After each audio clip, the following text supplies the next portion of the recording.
Hey guys, it's me, Kelly. I am so excited about this interview. I might be more excited this interview than any of the ones I've ever done in my entire life. I'm going to be introducing you to Mark Sargent in just a minute. This interview kind of was on accident, is what I told you guys.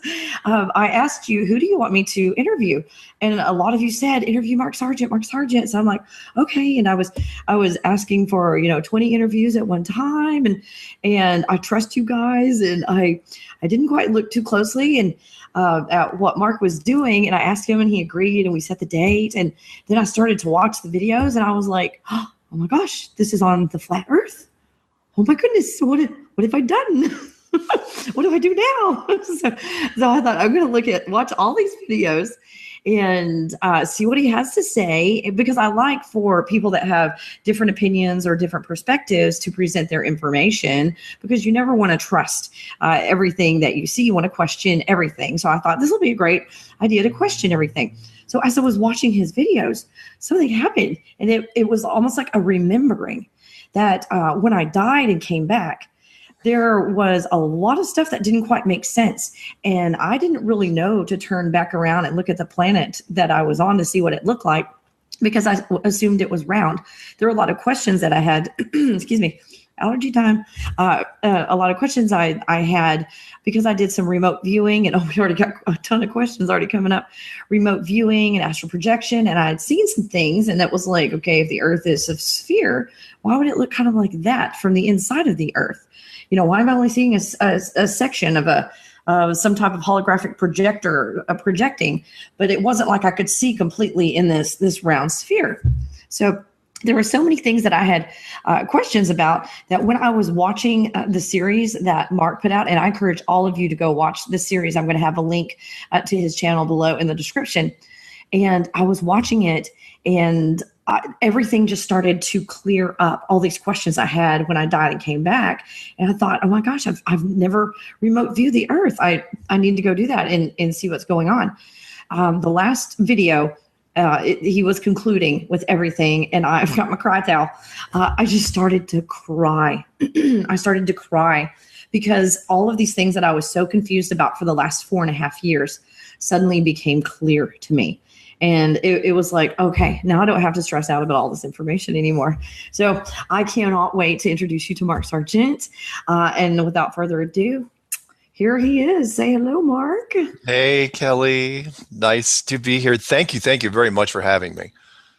Oh, it is my pleasure. I mean, now that I know what you're doing, I would have had you on a long time ago.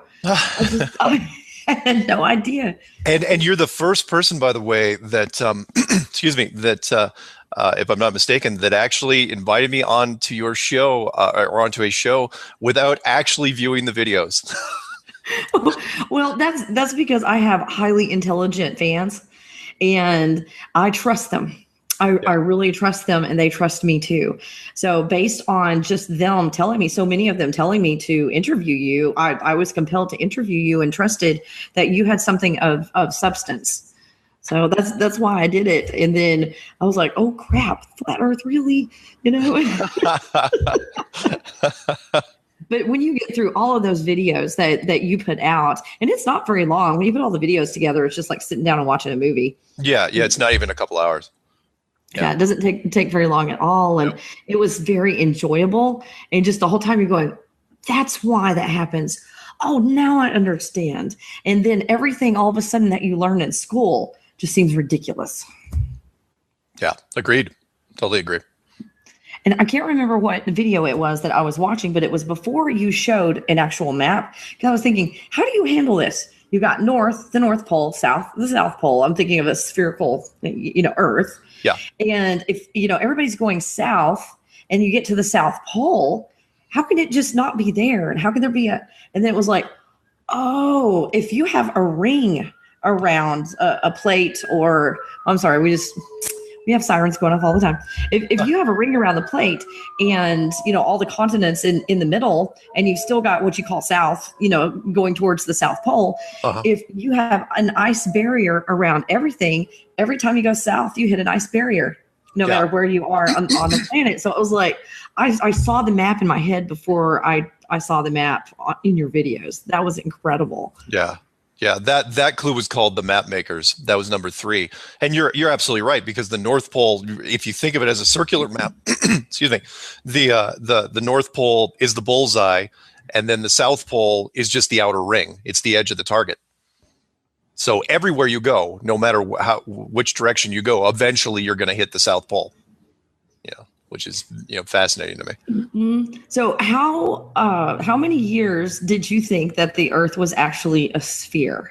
Most of my life, like anybody, we've been conditioned our entire lives since grade school to think this, and I never gave it a second thought. And I kicked myself because I had a chance to find it 15 years ago when I realized, when it was put right in front of me, that there were no pictures of the Earth from space. That NASA literally, this was year 2000. The only picture of the internet of the Earth from space was that grainy shot with a lot of cloud covering, with Africa and all of Antarctica, and that was the only one out there. And that shows you how well conditioned we are. It was sitting right in front of me, and the only thing I could think of was that NASA sucks, and they as far as the internet goes, they are late to the game. And I was so angry. It's like, you know what? I'm not going to put a globe on any pictures, any of the computer monitors. So I'm not going to do it. And then it completely skipped past me. And literally only last year did I really start looking at it. And I looked at it really, really hard. And the more I tried to tear it down, the more I was foiled. The more I was convinced it's like this. It's to the point where there was this moment where everything shifted, which was, okay, it's not that I'm trying to prove it's flat anymore. I'm trying to prove it's a globe. And I was losing badly to the point where it's like, there's nothing I could do could bring it back to a globe. And then and then I sat on it for a while and thought about it, and then had that moment, back in February, where I just woke up in the middle of the night and I had the whole thing in my head, the beginning clues, and one after another, they just kept coming to where, I just laid them out with some structure, and it really resonated with people. And, I couldn't be more thrilled. It was not my intention to gain popularity on this. It was just a point of view. And it is really, the positive energy that's been coming at me, and the amount of people that have been saying great things has been fantastic. Yeah, my idea of being popular was, being a great singer and everybody loving it, instead of, hey, I died and things are not quite what you think they are. Yeah, it's funny how that'll change things, won't it? It changes everything, that's for sure. Yeah. One thing that I find is really, really interesting, and I think is an advantage for you, and the ones who have followed me for a while know my made up vocabulary at this point, because when you die and you come back, you have no vocabulary for what just happened to you. So you have to go out and search for a vocabulary. Now, I am not one to do video games. I don't play video games. I never allowed my kids to play video games. I was a dyslexic specialist and dealt with ADD, ADHD, dyslexia and high functioning autistic kids. And, for reasons for brain development and all that, I just never let my kids do it. So I wasn't very familiar with computer games or video games. That is your specialty. Yes. So when I came back, I died and I came back, and I'm like, how do I describe what we're doing here? I don't know how to describe it. So you're going to laugh, I had to research video games to see what video games were all about. Yeah. And during the process of developing a vocabulary, and what my term for what we're doing here is a very sophisticated holographic video game, and where you have limitations and restrictions and all of that that goes along with it. Yeah. So then finding out that you develop or produce video games was like, no wonder he figured this out. How is that an advantage I see how it was an advantage, but how do you think it was an advantage in figuring it out? And you're right. I was kind of late to the game in figuring it out. I mean, yeah, considering my background, but I was so distracted because, well, first I was one of the few people I know of that actually played games, computer games professionally. That's how I initially got to Colorado. I was recruited by a game publisher, back in the late 90s to be signed on as a ringer. So when I came out here, I initially went and played games to, I went to all the conventions, Macworld, San Francisco and Boston and E3, and I would make the games look better than they were. But more than that, I got to play everything. At the time, there weren't as many games as they are now, but I got to play everything and determine what was good, what was not good, what we should bundle with. And so, yeah, from the ins and outs, and plus I loved playing games. So for me, it was always about, figuring out the system, figuring out, the exploits and what worked and what didn't work and what was good design and what was bad design. And once I got out of games, then I got into proprietary software training and did a lot of bug testing, for time and attendance software. I stayed in the tech industry and did a lot of software stuff. But in my spare time, I kept playing a lot of games, and always, just loved anything with great design. So when I was starting to look at this thing, yeah, I broke it down like a game, and that was from a design standpoint. You don't treat it that much different, and we're not going to get into much into the divinity aspect of it, but it's like, look, even God has to write in code. There are certain things that have to be laid out. A structure has to be built. And if you want to call it the God code or whatever programming language, there's some really advanced stuff here. And I didn't touch on it much in the clues, because, defining reality, whether it be, I didn't touch on this in the clues. It's like, yes, this could be the Matrix. Yes, because this could be the 13th floor. Yes, this could be a holodeck from Star Trek: The Next Generation, because, defining matter and the energy and the molecules and everything that breaks up into it, you're getting into some weird semantics. But the design itself was flawless. There were so many efficient layers to it and efficiency functioning on multiple levels that as I was digging into it from a gaming standpoint, I just sat there and was going, wow, there's some really neat things going on here that just were just so impressive from a design standpoint. Everything from, when you're looking at it, and everything worked better in an enclosed circular, flattish system.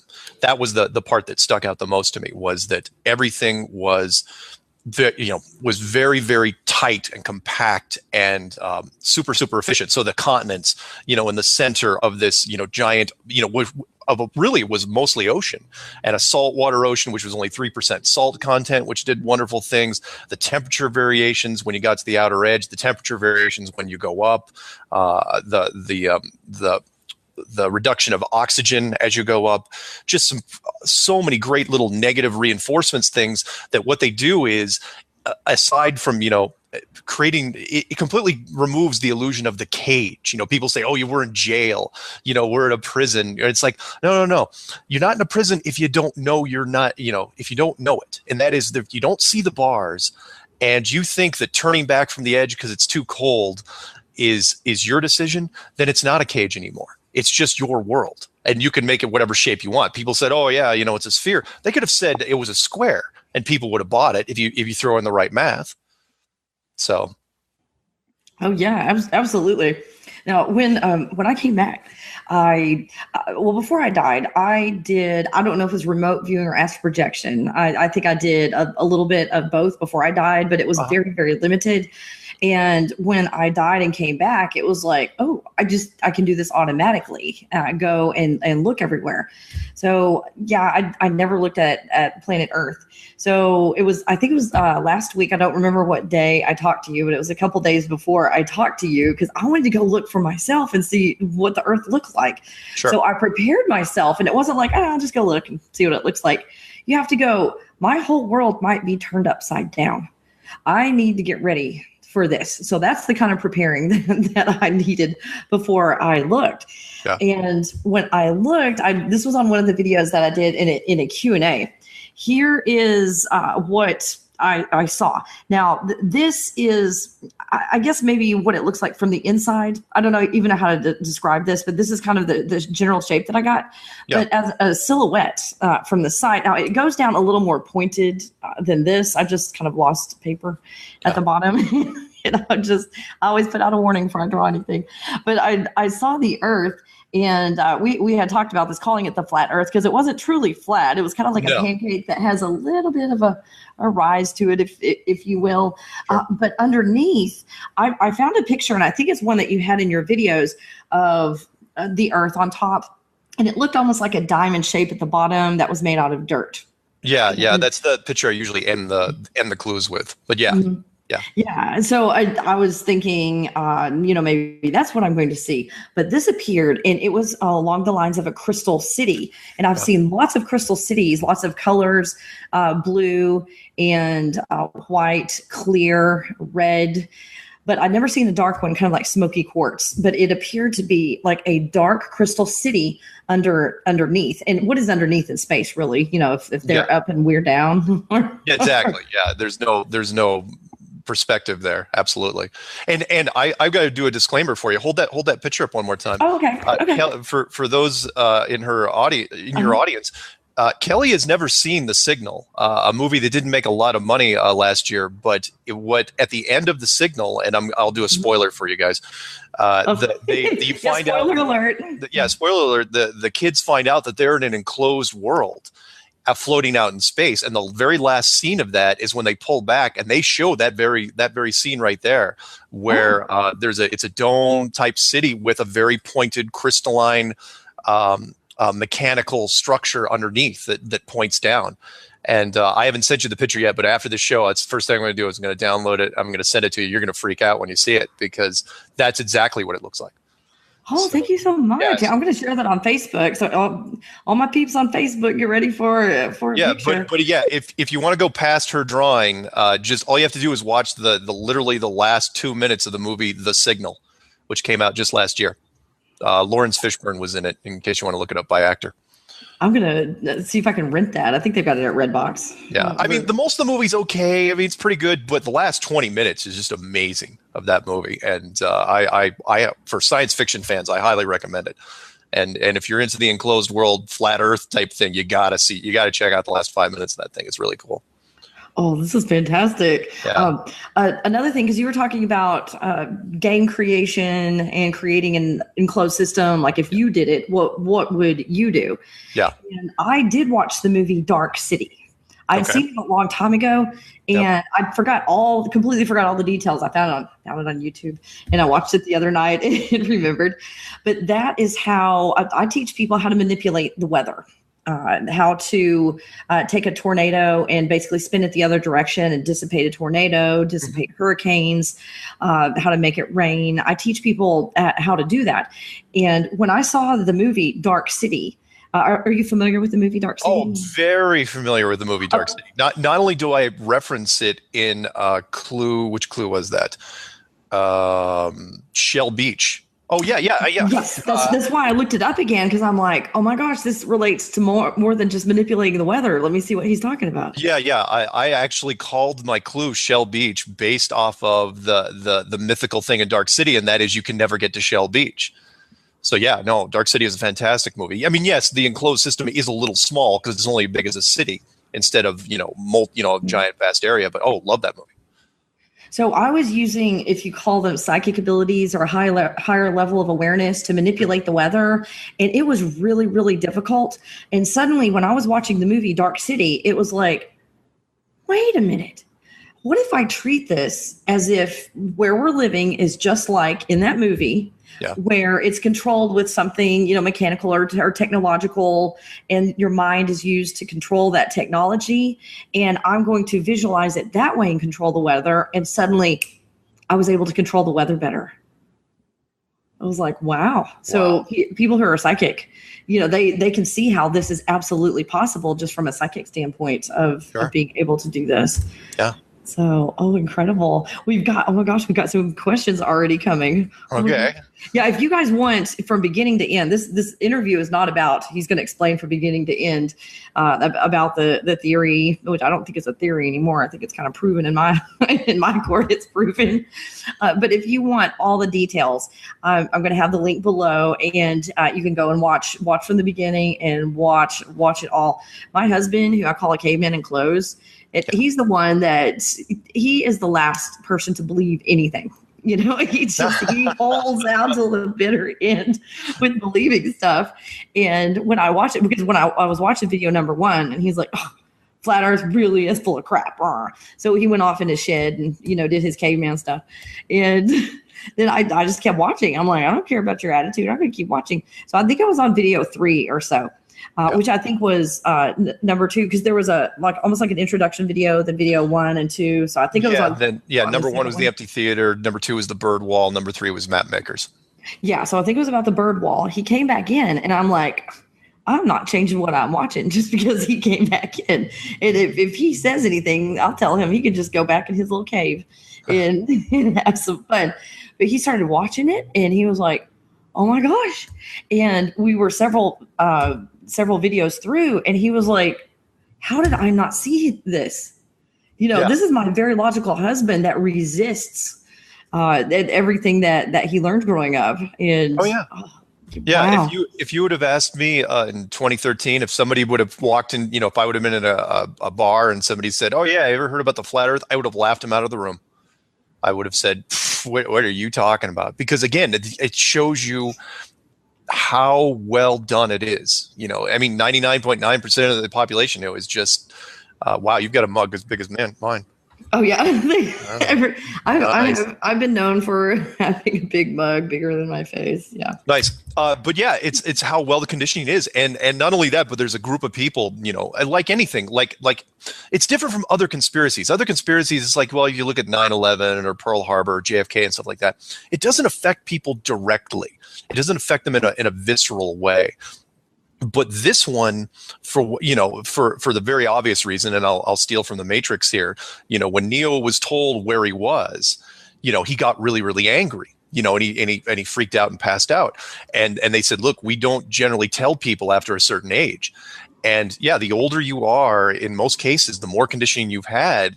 I mean, nobody wants to have their world messed with. I totally get that. So the response from some people, and on just about every show, you'll get some people is saying, they get really, really angry. They follow those 5 stages of acceptance, where the first response is denial, followed quickly by anger.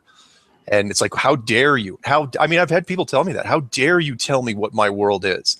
It's like, look, I'm just putting it out there. I'm not saying, but they get rattled. Nobody wants to walk outside and all of a sudden look up and going, okay, where exactly am I right now? No, it's weird for some people. So, but I get it. So no hate mail. It's all good.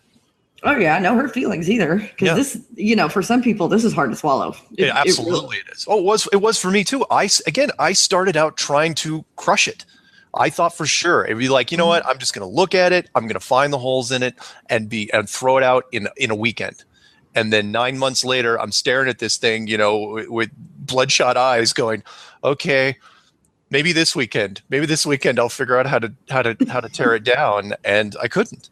So yeah, and you're a professional at being able to build and tear down, and you couldn't. Yeah. So yeah, I'm looking for the flaws. Believe me, if there's flaws in something, if there's an exploit, if there's some weakness in the design, I will find it.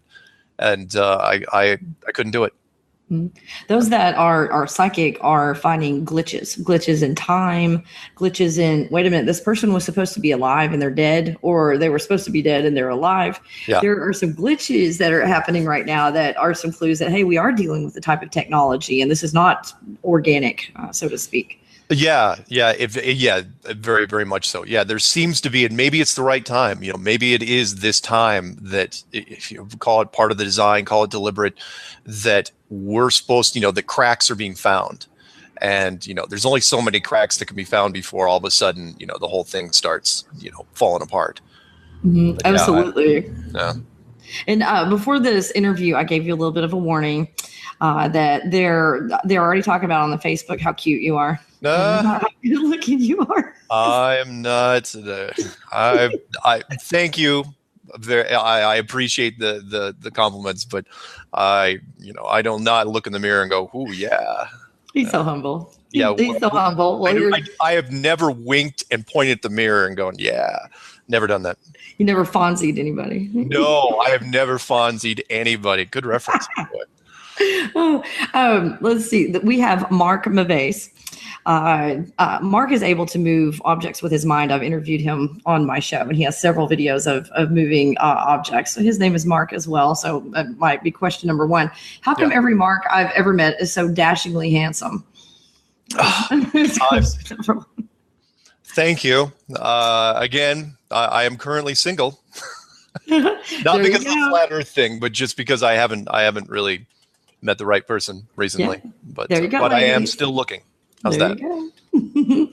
Fabulous. And question number two, which that wasn't really a question. That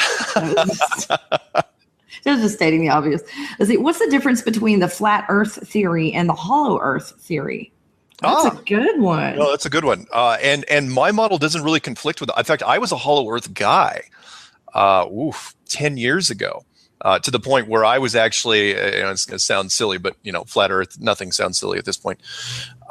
Where I actually went to Mount Shasta out in California and looked for cave entrances because if you follow the flat Earth stuff, you'll see a lot of stuff about entrances in California. But the hollow Earth theory basically started with the same guy that was part of the flat Earth theory, and that was Admiral Byrd. Before he did all his stuff in Antarctica, he, in 1926, I believe, went to the North Pole. And the story goes that, he just, because he was his own pilot, he flew all his own missions. He flew to the North Pole and found some sort of opening. And this opening was quite large. And he went inside, and all of a sudden it became a journey to the center of the earth type movie where, it was tropical and there was animals and there was a whole nother civilization in there. And then he spent time with them, and, they let him fly out, and that was really great. The lesser known story about the hollow Earth theory is that Charles Lindbergh, I won't go into it too much in depth now, but look up the story about the Charles Lindbergh, the guy that flew solo across the Atlantic Ocean, American hero, who eventually distanced himself from the United States.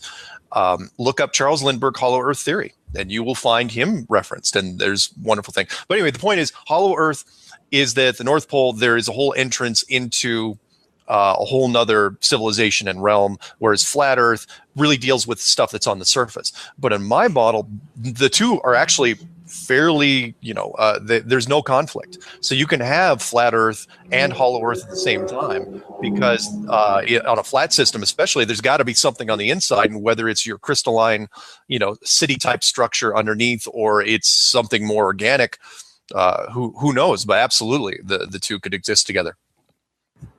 So. Yeah, when I was remote viewing or astral projecting, I don't know the difference after I died, but I went what I call inside planet Earth, and I saw a projector that was projecting a holographic video game, if that's still what you want to call it. Yeah. And I saw it, but I saw it like a section of it, if that made sense. And it was almost like everything else was dark.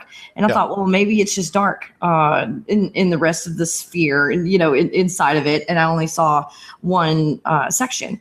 So if this truly was, if I was inside the Crystal City, if you will, and I saw their technology and the projector, that would make sense that we've got a flat, or whatever you want to call it, enclosed system. Yeah. That was true instead of being a sphere. That answered that question for me, because when I went and looked, I'm like, okay, if that's a sphere and this is the middle of the sphere, why can't I see the rest of the inside? Yeah. Yeah. And again, it doesn't have to be, people keep forgetting that. And I'm trying to impress it on people that it doesn't have to be a sphere to work. In fact, a flattish enclosed sort of snow globe type system works way better than a globe. From an efficiency standpoint, especially if it's artificial. If you're trying to build something, like we build worlds in the gaming world now, they're not globes. They're flat things that are encased by something else with boundaries, but you don't know any different. You don't know. As long as you can create the illusion of a globe, then that's all you need to do. It's like, look, if you can, what is it? Fake it until you make it type thing. You pretend, you give the illusion that it's a globe. And as long as everybody buys it, that's great. That's all you have to do. And no different than if you've ever been to a planetarium, or people have been to a planetarium. Look, if you're lying on your back in a planetarium, you're looking up, stars look pretty real. That's the whole point. But you're just in a big dome.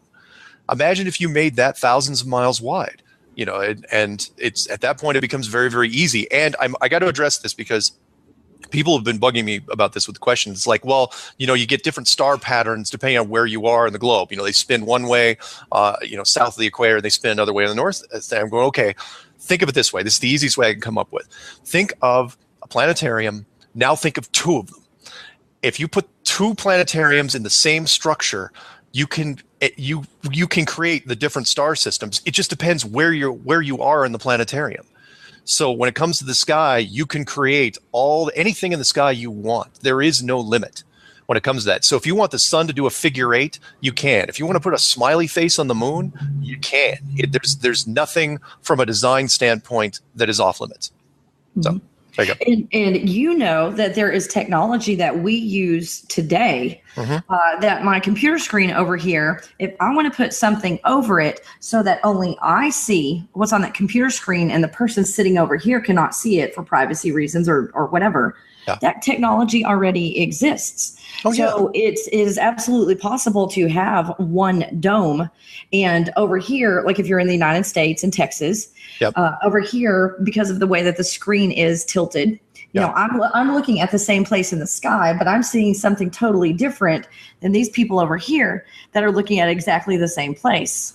Because, that just makes sense to me from the stuff that we have on this planet. It works because you can't be in two places at the same time. There's certain the system was designed with our weaknesses in mind, and I will eventually cover this when I release Clue 12. I've been holding off for a long time because I want to make sure it's the right time to do it. But it's almost like we were designed to believe the illusion. I'll give you an example here, because number 12 is going to be called real eyes, real space eyes, and it like, for example, if you've ever been stuck in traffic. And you're in stop and go traffic, and all of a sudden you zone out for a second, and you don't know if the car next to you is moving or you're moving. Everybody has this. There's been university studies done on it, and that is when it comes to relative motion, we as a species have a real weakness to that. We cannot tell the difference. So when they did a study and they put people in like fake cars in a university, right, and then they put a fake brick wall in front of them. They would either move the wall or they'd move the car, right? No one could tell what was moving. If it was you or the car. And so the point is, we are susceptible to illusion. It's why flight simulators work so well on us. It's why when you watch a movie of a roller coaster from a first person point of view and you're going down that roller coaster, it's why some people can't watch it because they get ill. It's like, what are you doing? You're watching an image of a roller coaster. You're not on the real roller coaster, but they would actually get sick watching, this whole thing. So it's not just the enclosed system was designed. It was designed for us specifically. So. Oh yeah, they really knew about us. Oh yeah. It's the perfect system for the perfect species in this case. Yeah, if you're gonna put someone in your snow globe, you better know what's going on with them. Now this one, I'm not saying I could answer this, but I remote viewed and it makes sense to me. This question: whenever I go on a trip in a boat at sea, I always see the curved atmosphere, so I don't really understand how this world can be flat. And it's kind of like from what I showed you, I don't see it as exactly flat either. There's a curve that I saw to it. Am I off or am I? No, not at all. In my model, it is not perfectly tabletop flat. And I know the Flat Earth Society and the International Flat Research Society and all the others disagree with me. But in my model, it's not perfectly flat. That's not to say that their models are, you have to throw them out. We still use the same maps, but there are curves on both sides. For me, there's a slight curve over the surface, and when it comes to the enclosure itself, of course, there's a curve. Now, what specifically they're talking about, you'd have to ask them. It's like, what are we talking about? Are we talking about clouds? Are we talking about something something in the sky that's in relation to the horizon? I'm not exactly sure, but you want to have fun. Take a look because it's been really trendy lately. take a look at all the weather balloon footage and compare like the NASA and the stuff they released to the news versus the amateur weather balloon footage. They both go up to about the same altitude, 120,000 feet. The balloons blow, but the cameras show very, very different things. The amateur stuff shows a flat horizon, whereas everybody else shows that fisheye lens stuff where it's very, very curved, including the very famous Red Bull one that they sent up recently. Mm-hmm. So it's someone, a big. Someone posted that and said, "See, the Earth is a sphere." Oh no! There's comparisons. Take a look. It all comes down to the lens, and I don't blame people for using the fisheye lens. It's an old type of technology, and it gives great perspective. Unfortunately, it completely distorts everything. Not only does it make a curve, it makes a severe curve, and it makes a curve also on the ground. It creates artificial curves. Also, and I don't want to talk badly about people. I don't know a whole lot about the Flat Earth Society at all. Yeah. But in my opinion, if you join a group that agrees to a certain set of terms, you've already limited yourself into discovering anything new. That's my opinion. Not to insult anybody, but I don't participate and I don't join groups. Me too. Because I try to keep my options open because you'll lock yourself in. Nothing against nothing against those societies, but like the original Flat Earth Society, and I talked about this in one of my clues, there were people that were dedicated there to chasing off new members. And that part I couldn't understand because I was going, look, from a trolling standpoint, if you want to troll, there are people that love to just hate people. And look, you can go on YouTube 24 hours a day and just destroy people all day long. Why in the world would you be hanging out at the Flat Earth Society? There's not that many members. So that kind of bothered me. It's like, okay, why would you be doing that unless that it's part of you don't leave anything to chance. You don't want to let that give any traction. And then the Flat Earth Research Society, which broke off of them, they're doing their own thing. And I know Eric and I are still having problems to this day, which is fine. I'm still trying to reach out to them and try to patch things up. But at this point, we disagree on some points that I don't think but neither of us are gonna change our views, so that's fine. A lot of people probably don't know what you're talking about, but some of them that have done research went out there and probably found the video that you're referring to, and I found it as well. And the last thing we want to do is talk negatively about someone who's in the same place that you are, and you don't seem to be talking negatively about him. In fact, you seem to be complimenting him and everything that he's accomplished, and I refer to it as splitting hairs. There you go. But that's just what the argument is about, is splitting hairs. But if you know anything about hair and you get split ends, that's called damage. Yeah. And anytime that there's split ends, you've got damage. So we want to try and support each other. But some people do get their feelings hurt over small issues, and they put out videos. I know they've done it to me. I don't know how you feel, because mine are just from misunderstandings. They just see a title to the video and then think they know everything about me and just call me a witch and a Satanist and make videos. So, they don't even know who I am. They know what you're about and very specifically split those hairs. I can't even imagine how that felt. Well, I wasn't that upset about it. It was just, what bugged me was there were such minor points. It's like, look, if from the flat Earth point of view, from the enclosed world's point of view, it's like, fine. Some people say there's a dome. Some people say there's not a dome. Some people say it's tabletop flat. Some people say it's a curve. But we all use the same azimuthal equidistant map with the continents in the center and the ice ring around the outside. We all use that map. So it's like, what are we fighting about? I mean, we're talking some awful things being said. It's like, like that I'm a government employee and, that I'm trying to break up the thing. It's like, well, look, I'm not trying to discredit anybody. Two, I'm not going to say anything bad about anybody because they're part of the reason I'm doing what I'm doing. It's like, look, Eric Dubé's videos, I still reference. I say, look, watch his videos. He's got some good stuff in it.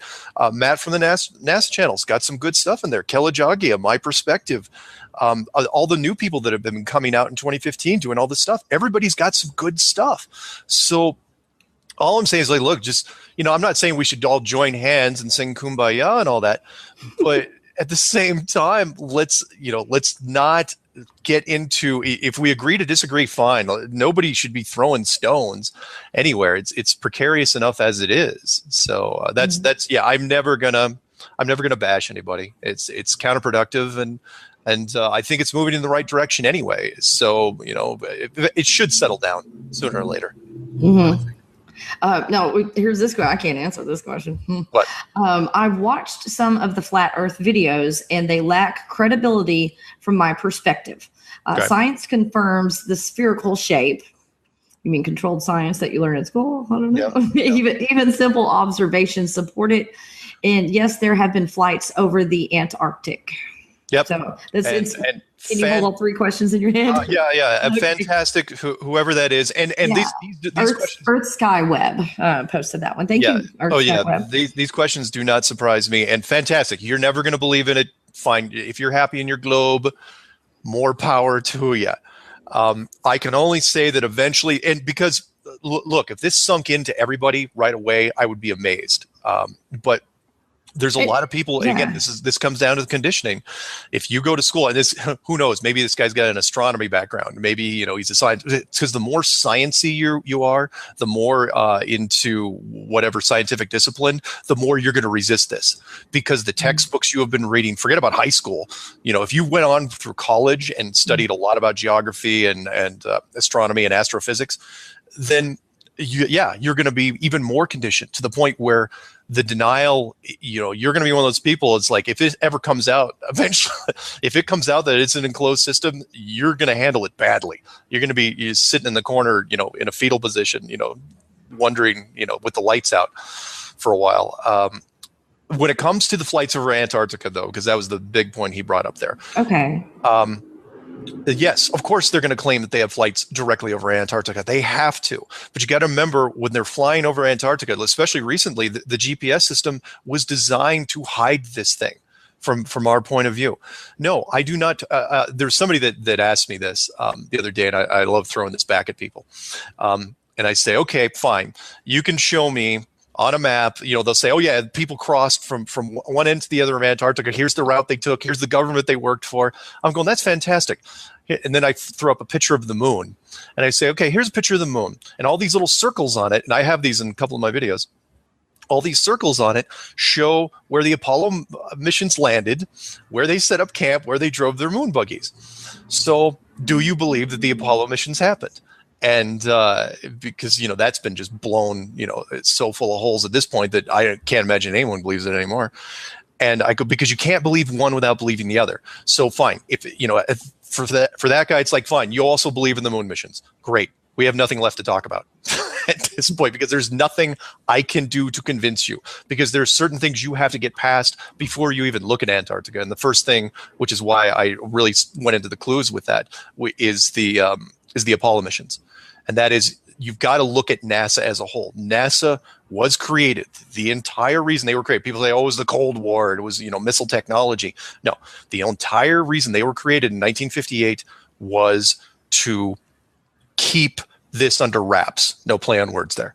To keep this, to keep the globe illusion alive. That's the only reason NASA was created, whether it was to take the picture or to militarize space or to keep private companies from going up there and doing their thing. Look, I'll give you a perfect example. SpaceX, they were having accident after accident after delay. And then all of a sudden, out of nowhere, hey, now they're delivering stuff to the space shuttle or to the space station. So what does that tell you? Well, it means they were finally rolled into the program. Someone went to them and said, oh yeah, by the way, you can't keep doing this. So what all they're doing now is they're faking SpaceX as well. I'm sorry, that was a long-winded version of how I should have answered that guy. But look, he's never going to believe it anyway. So. Yeah, he's got several questions too that are very, very scientific. So if we've got time, we will tackle those. But we've got a lot of other people that have questions on here. This one, Jesus, Earth is a sphere. Look at pictures from space, is what he says. Now, I don't remember if it was your videos, if I saw this somewhere else, because I have seen some of Eric's videos and they are very good, his videos. But I saw from the window of a shuttle or I can't remember what it was, but it showed the Earth looking completely different. And then they were adjusting the lens. And as they adjusted the lens, it created a sphere. Oh, that was probably from the Earth to the moon. A funny thing happened on the way from the Earth to the moon. there was some supposedly, and even that I think was faked at this point, was leaked footage supposedly from the astronauts that were trying to create a sphere of the Earth from outside of from a round window. Yes, that's what yes, from a round window. That was it. From a round window, and even then, which I think was a fantastic layers of deception. Even that I think was faked, because there's no way. And the big reason was who they leaked it to.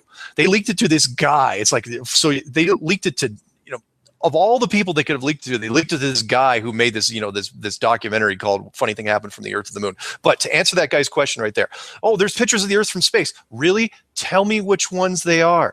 I know you can look up on Google the Earth from space. Almost everything you see there is a composite image, and none of those images existed before 2004. So find me an actual NASA stamped image.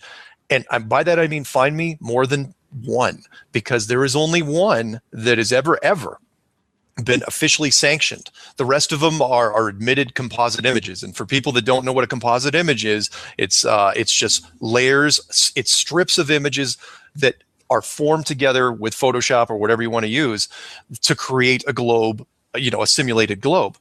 And they admit that. They'll admit that right up front and say, oh, yeah, this is a composite, this is a composite, this is a composite. But there's so many composite images. And, of course, you throw in Google Earth, which is just a giant real-time composite image, that you can't actually find the NASA's images. And while I'm at it, I'm going to throw this at them, too. It's like, fine, you think that's easy to do? Find me real-time videos of the Earth from space. By that, something that shows the Earth rotation. Find me those as well. Oh, I've never seen one. Now, see, and this is part of the problem. You've got a public that's not very educated on these things, and the only education they get is from NASA. Yeah. But something's wrong, but you don't know what. And you're talking about a lot of details. Like show video where the Earth is turning. And I didn't realize I've never seen one of those. There's so very few, and the famous one that they showed, which of course Matt from the NASA channel just destroyed, was that he was the first one to pick up on it because he's an artist by trade. Was that it showed a 24-hour rotation of the Earth from space, but the clouds didn't move, the weather didn't change, and clouds move real fast in a 24-hour period. They move across the screen, and the clouds weren't changing, so which meant it was a composite image that was just put into a rotation routine. And again, and people, they don't understand. It's like, look, there's supposedly thousands and thousands of satellites up there. With the technology we have right now, there should be dedicated real-time 24/7 coverage of the Earth from space. Mm-hmm. There should be a web channel, there should be a television channel that you turn it on and all you're seeing is the Earth from space in a rotation from a geosynchronous orbit. That's you should see this all the time. We can't get anywhere close to that. They can't, because it can't be faked.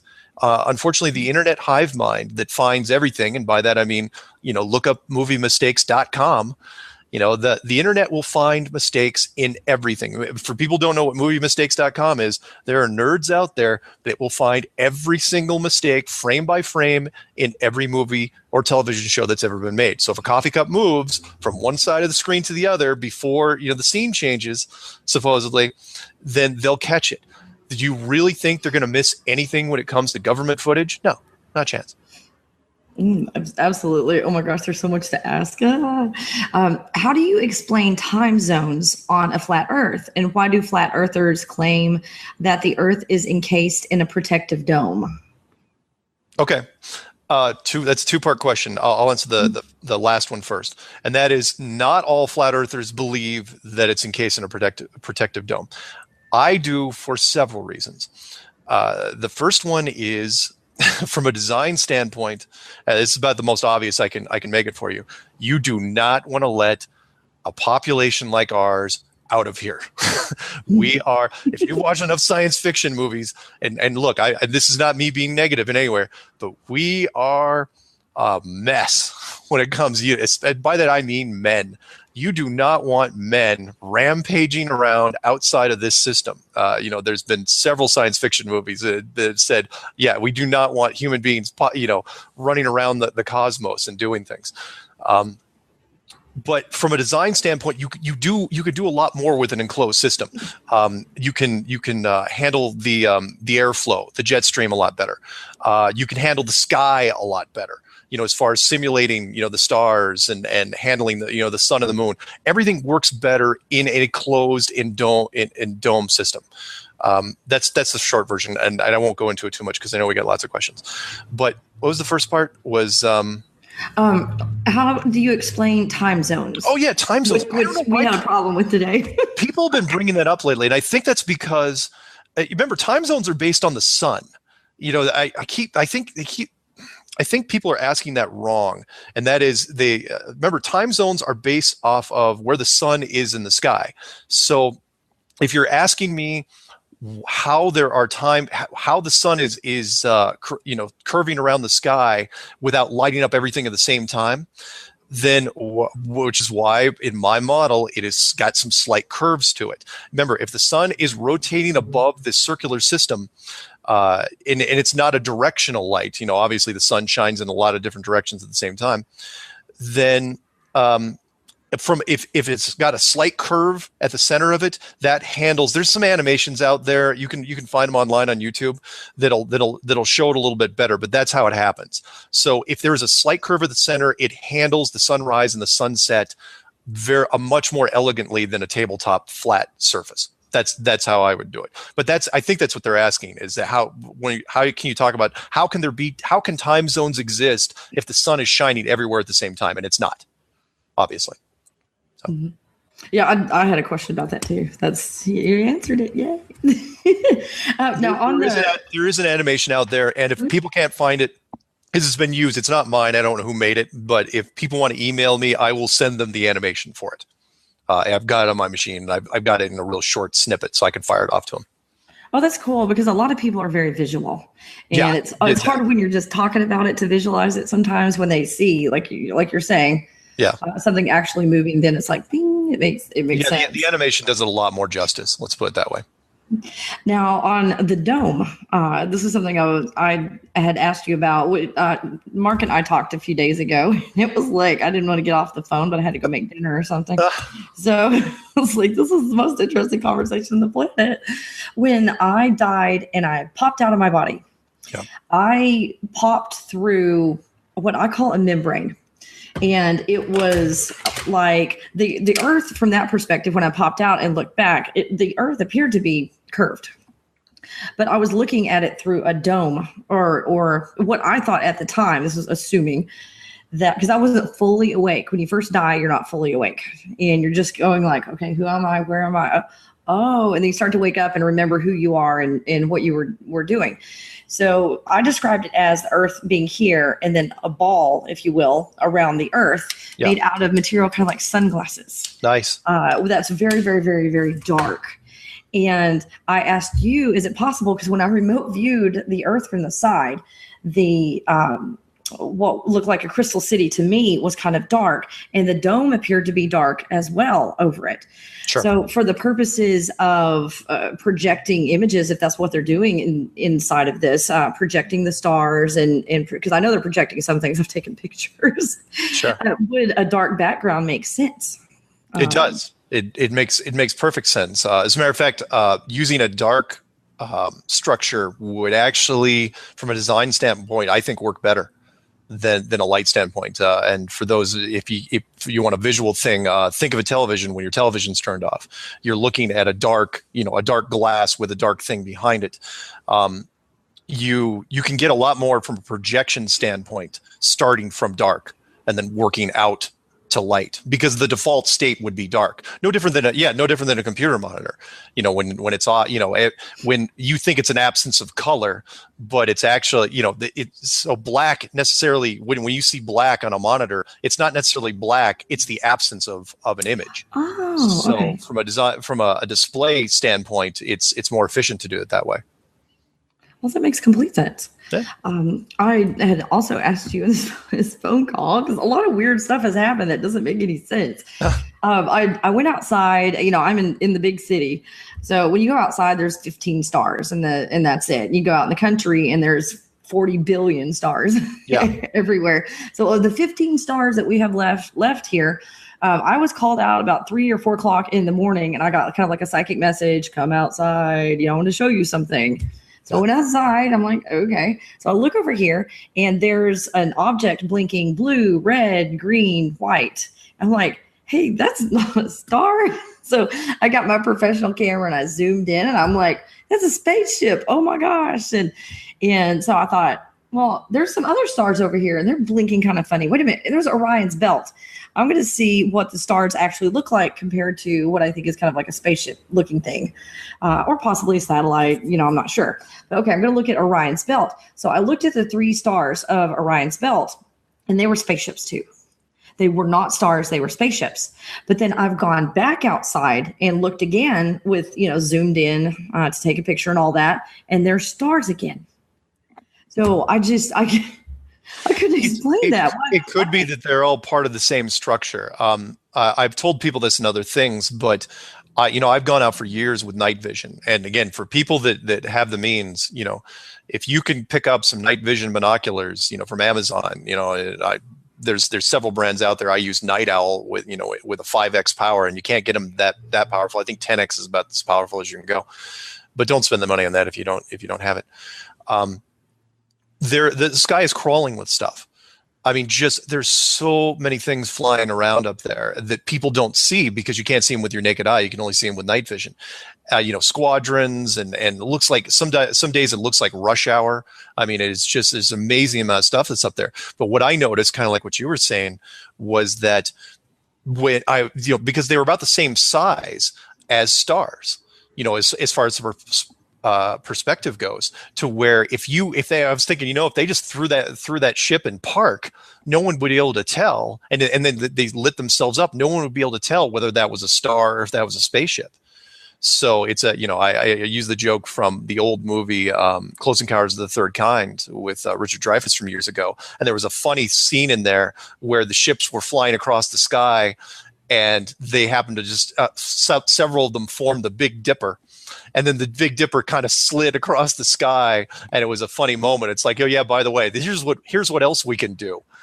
And I thought that was a great little inside joke, from the 70s. Mm.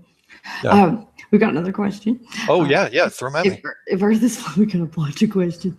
And that one guy, he's starting to spam, and all he's doing is just quoting basically sources off the internet that there are flights and all that. So, I don't want to ever when I have to block someone, but I'm having a hard time getting to the other questions, and his questions are starting to become redundant. Yep. So if I'm sorry. I know again, I understand people like that. Look, I understand he's, again, it's, denial straight into anger. And he doesn't want to believe that everybody in their own time. Eventually he may come around, he may not, but try not to hate. Yeah. It's counterproductive. Try not to spam either, because if people spam, I have to block them because I can't get to all the questions. Sorry. If Earth is flat, are other planets flat too? Excellent question. And actually, that's a trick question because they're just not there. They may be spheres, but they are not physical objects. So no different than a planetarium. The stars and the planets, while the planets may look round, you're never going to get to them because they don't actually exist as planets, and is at least in my model. And that is from a planetarium standpoint, everything as far as the stars and the planets, because they're so far away, they just look like bigger stars if you're without a telescope. Yeah, big ones that don't blink. Exactly. But then you have to combine that with 2 very large objects by comparison, which is the sun and the moon, which happen to be coincidentally just about the same size as far as perspective goes, which is why you get that lunar perspective. Then, of course, that other funny thing, and that is we're going to talk in detail about that in a minute. Yeah, that we can only see one side of the moon, and it's like, really? So there isn't like a half-degree rotation every 20 years or anything to where eventually it would slowly turn? No, it's exactly the same side of the moon we see at all times, and that's never going to change ever. It's in this weird orbit that, But anyway, no, the planets look round, but from a design standpoint, again, yeah, you could make them 3-dimensional holographic planets, but they're not there. You're never getting to them. Even if they were there, you're not getting outside the enclosed system. So, And we talked about the stuff that I learned when I died and your theories and how they complement each other. Yeah. Because a lot of people have done remote viewing and some of them have had near-death experiences. Like I had a near-death experience and I remote view and astral travel. So I know that there are planets and some of them are manufactured and there are things out there. So I'm trying to think, what have they done? This is my opinion. I don't know. See what you think about my opinion. That Sure. if you do have a dome, it's kind of like the was it the Truman Show with Jim Carrey in it? Yeah. They had a dome that he lived under, and that dome was pretty much like what it was like on the planet. You had absolutely. a sky and clouds and sun and all that in the dome. So Yeah. why wouldn't they make a dome that looks or mimics what is actually out there? Exactly. Or did that script get let through the cracks, and did that movie get allowed to be made that eventually we would figure it out? Because, it was a well-produced, well-done movie, made a lot of money, and everyone relates to it. And that's the part that kills me. It's like, you say flat earth and like that guy that was spamming, he'd get all upset. But if I say Truman Show, nobody gets mad. Everybody's like, oh yeah, I totally buy into that. It's like, well, that's what we're talking about here. It's the same thing. It's just that instead of a 20-mile wide Truman Show dome, you're talking about something that's thousands of miles wide. Oh, absolutely. We've also got the moon and the sun involved in this, and the discussion that we had about my travels and what I've come to believe about these things. When I was astral traveling, you were in like the fourth dimension, and so I went to the moon, and they saw me. And when it's not just that they saw me, because you can see ghosts and you can see other things. Yeah. They came after me, like physically came after me, as if they never touched me. I popped back into my body before I let them touch me, but they were coming after me to grab me and to take me or to hurt me. I don't know what they were going to do, but they were going to grab me. So that told me that I was in the same dimension that they were in, which tells me that the moon is most likely in the fourth dimension, which other people have confirmed by the things that they know is in the fourth dimension. So Crow 777. Oh, yes. Oh, here we go. Yay. I love know this Crow. guy. He's awesome. I'm trying to get him on my show. But he shows the moon that there is what appears to be a holographic screen, if you will, over the moon, which there's a lunar wave that comes up. It looks like it's refreshing the hologram. But this makes sense to me, because if the moon is in the fourth dimension, then most people on the planet Earth won't be able to see the moon. So they would have to project an image over the moon or put a skin on it in order for you to see it. Yeah, the holographic, and again, I know the flat Earth people, they cringe every time his name gets mentioned, because officially he's not a flat Earth guy. He's sort of a holographic universe guy. I don't even know what his view is as of late, but his moon footage is better than NASA's moon footage. And it is. He hooked up a really nice camera to a decent telescope and just took long-term footage of the moon. And then one day he runs into what appears to be a refresh issue, a display issue with the moon. Something you would never catch. You are into video games, so you understand. Can you explain a refresh? Oh, yeah. I couldn't find the words. Okay. So years ago, and they tried to avoid this. Years ago with movies, if you took a movie camera and you shot a television with it, you'd notice you get this vertical hold refresh thing, because the number of times the screen is being drawn on a television isn't syncing up with how many times it's being drawn on a movie camera. And if you're talking 60 frames per second versus 50 frames per second, eventually you're going to get it's going to be out of sync. Which is why you get that weird vertical flickering. Okay. So that hasn't happened in a long time, because the cameras have gotten a lot better. HD cameras, their refresh rate, everything's way more precise. So what seemed to be happening was, and this, I knew it as soon as I saw it. I was going, there's a refresh issue with the freaking moon.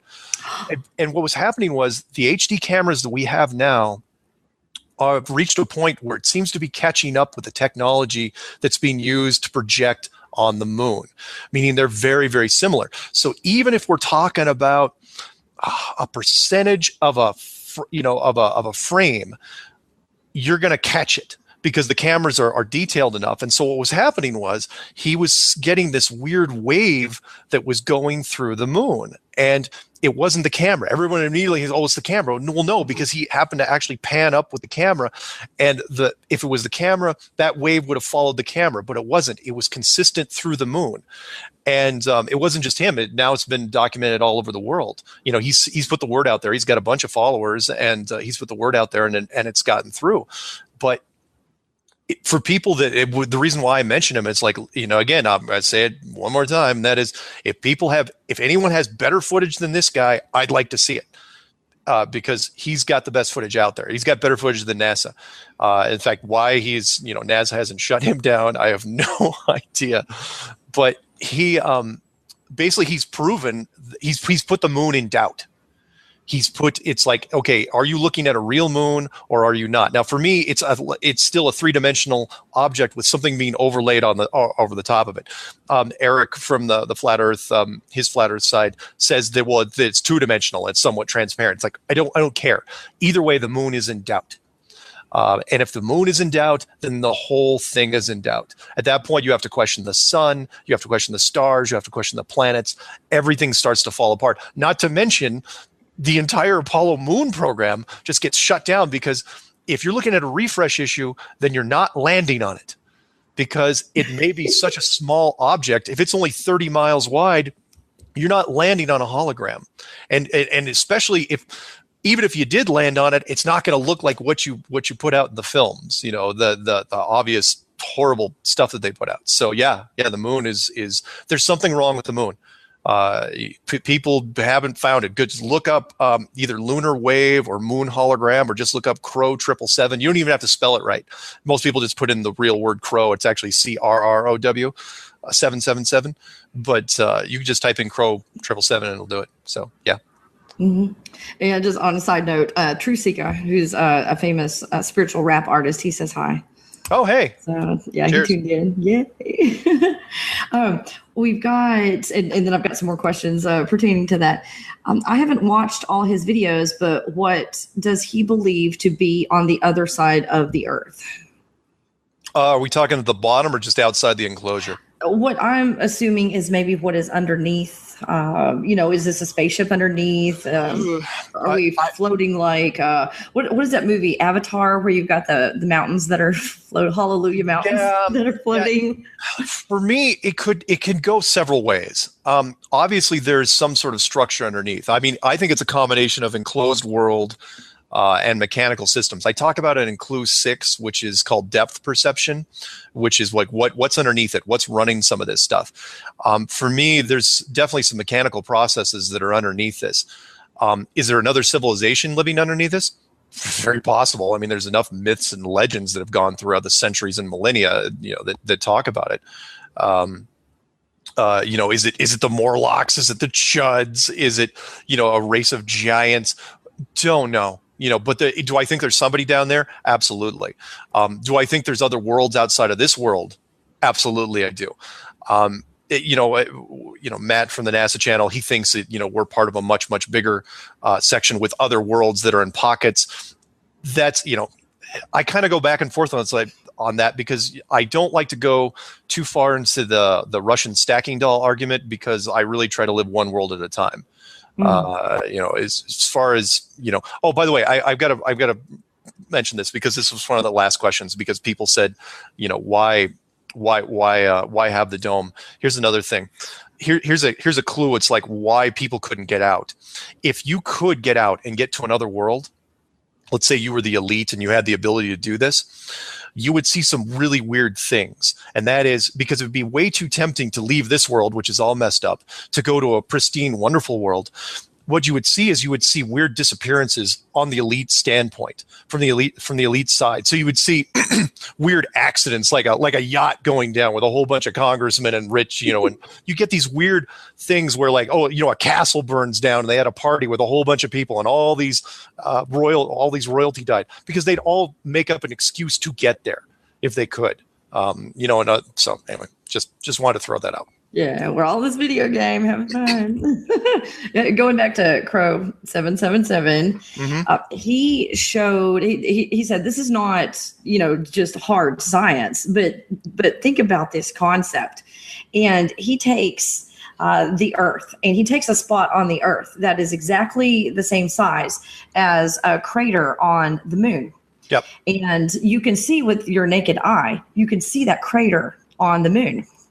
And he takes it's a program on the internet where you see what the Earth looks like from a certain distance away. So he's taken a red dot, I guess, and made it exactly the same size. He painted it red so you can see it even easier than the crater on the moon. And then he took the Earth and he went back a certain distance. And he got to a distance that you could no longer see that red dot anymore. Yeah. And and when you couldn't see the dot, you were not even as far away as the moon is supposed to be. Which shows that these distances that they're telling us these objects are not true distances. What information do you have about that? Well, if the moon is 237,000 miles away, there would be, in my opinion, when you look at it with any sort of telescope, or even if you're looking at it with your eyes, we've all had this feeling. We've gone out and looked at the moon. It's like, because there's songs and wonderful poetry about the moon. It looks really close. It does. It looks so close. And if you're looking at decent footage, again, look at Crow's stuff or other people. There's other people that have taken decent footage of the moon. The detail you're getting is so good nowadays that you're looking at this and it's like, okay, you're looking at some great detail. Try to resolve that in your head that it's 237,000 miles away. It's really tough to do. But again, from an illusion standpoint, we're susceptible to it.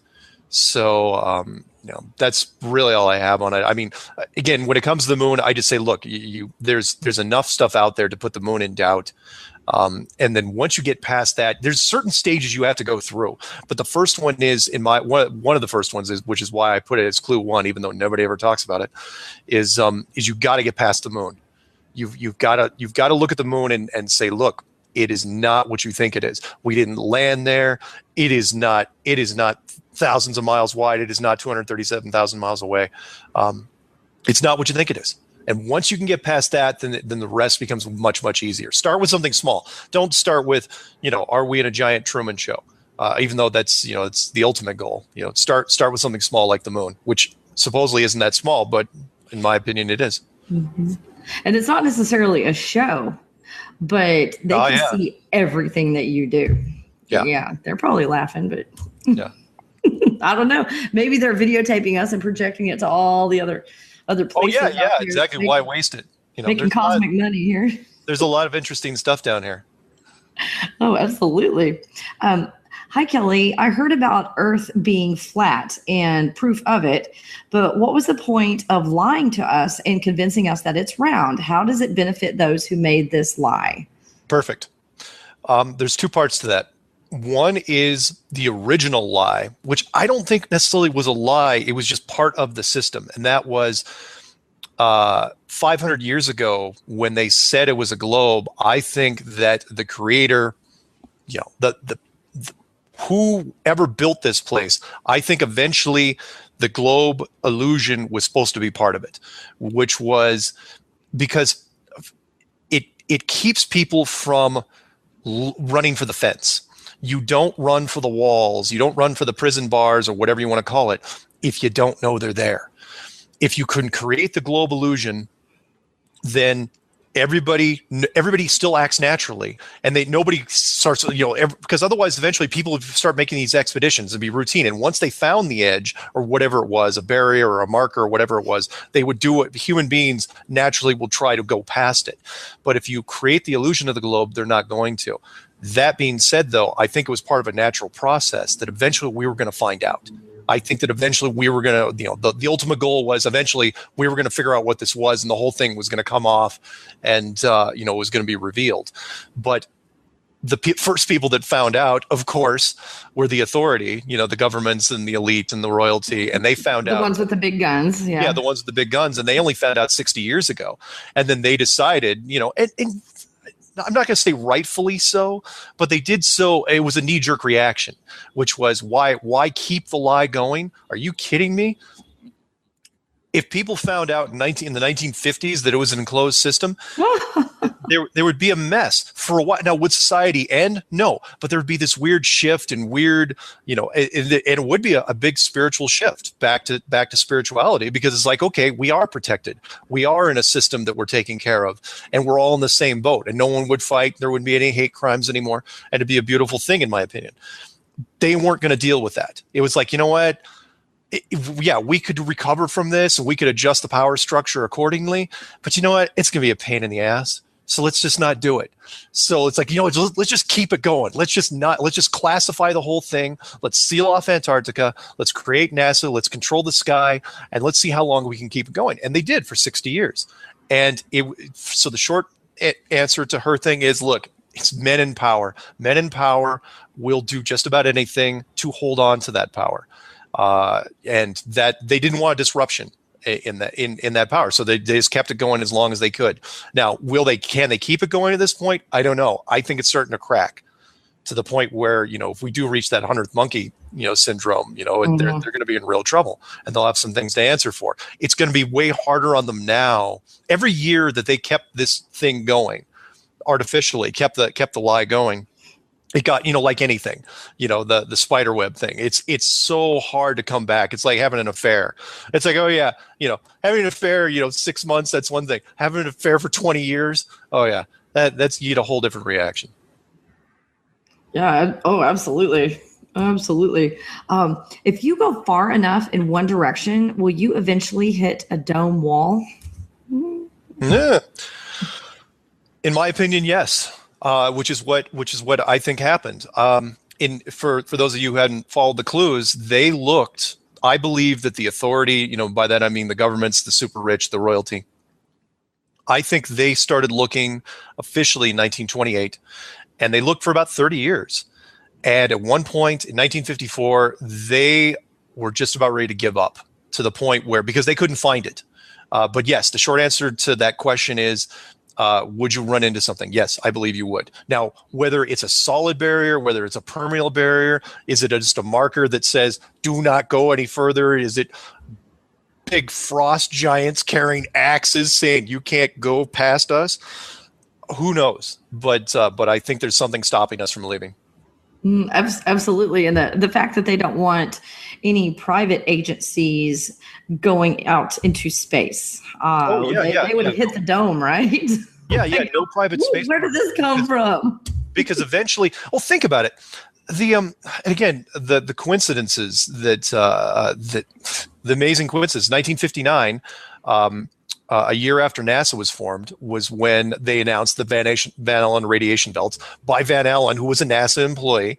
At the same time, the exact same year, they also sealed off Antarctica with the Antarctica Treaty. So, and again, I said, look, that's about as evident a structure as I can give you. And that is, look, first thing they did was they said, oh yeah, the sky, there's some real dangerous, super horrible radiation belts that nobody should ever go up near. Oh yeah, by the way, we're sealing off Antarctica. No, we can go there, but we're going to leave that story out of the news for the most part. And by the way, no corporation can go down there either. So, yeah. Mm-hmm. Oh yeah. So does that mean that when we see UFOs, we are looking at an illusion, or do UFOs exist in this enclosure? Oh, I think they're absolutely real. I wouldn't have gone outside, with night vision through freezing temperatures here in Colorado. I wouldn't have been doing it for as many years as I did if I didn't think they were real. But what it does is it changes the context of what they are, because in an enclosed system, they take on a whole different role. So it's not like, it's like, people say, well, this group's from Mars and this is a group from Venus. No. They could be also part of this system. Heck, they could be part of the hollow Earth, as far as we know. They could be coming and going through different, systems that are underneath us, or they could be outside of the dome. Heck, they could be the maintenance team. They could be the janitors. But one thing we do know for sure is they are not currently allowed, via whatever protocols in place, but it's a stiff one, they are not allowed to interact with us on a mass basis. To date, and UFOs have been tracked for thousands of years. People say, "Oh no, UFOs has only been around since Roswell." Well, you're naive, and you really should look back further, because they go back a lot further than that. They're not allowed to land in any town square. Not even a small town, a couple thousand people. Nobody's ever touched down in Main Street, USA, anywhere, gotten out and said, "Hey, I'm here," because there's just too many questions that would be answered, because everyone would run up and everyone would do the same thing. They would say, "Who are you? Where are you from? Why are you here? Why are we here?" They would be asking too many questions. They aren't allowed to do that. So from an enclosed standpoint, it's much more intimate. They're tied in with us. Their relationship is still a mystery. Are they allowed to do certain things with us? Yeah, maybe, but it seems to be fairly isolated.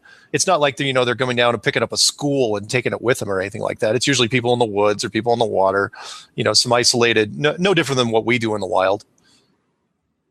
So. Here is a really interesting question. Yeah. What about meteorites? Do they Perfect. I'm glad you asked that. Throw them at us from the dome? I mean, yeah.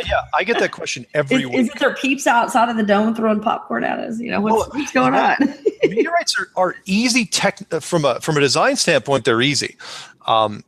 All you do is you introduce a piece of metal ore at speed via whatever you want, rail gun, or just lobbing it in. But you got to throw it in at a certain trajectory to where the atmosphere, shallow enough to where the atmosphere, because they just burn up, from the friction, and usually explode. They usually just get so hot to the part that they blow up, and then you just got to make sure that you don't aim them at any population centers, which also has never happened since our civilization. I know it's only 5,000 years or so. I was thinking about that. Here are all these big, huge meteorites, and nothing hits a big building or anything. Nothing. Yeah, I know. So you say, well, 3/4 of the Earth is water, and some have to hit water. It's like, okay, so where are the tsunamis if they hit water? Now, aside from the Tunguska blast of 1908, which was in a very remote part of Russia. Yeah, I think like 2 people died in that thing, and that was massive. Maybe. Other than that, but I will say this: if you want to have some fun, look at that meteor that came real close a couple of years ago in Russia, near a population center, and it detonated somewhere close to a fairly big city. There's some weird footage that has come out recently. I don't know if it's doctored or not, but it's very interesting. Where it seems like a UFO came down at the last minute and took this thing out.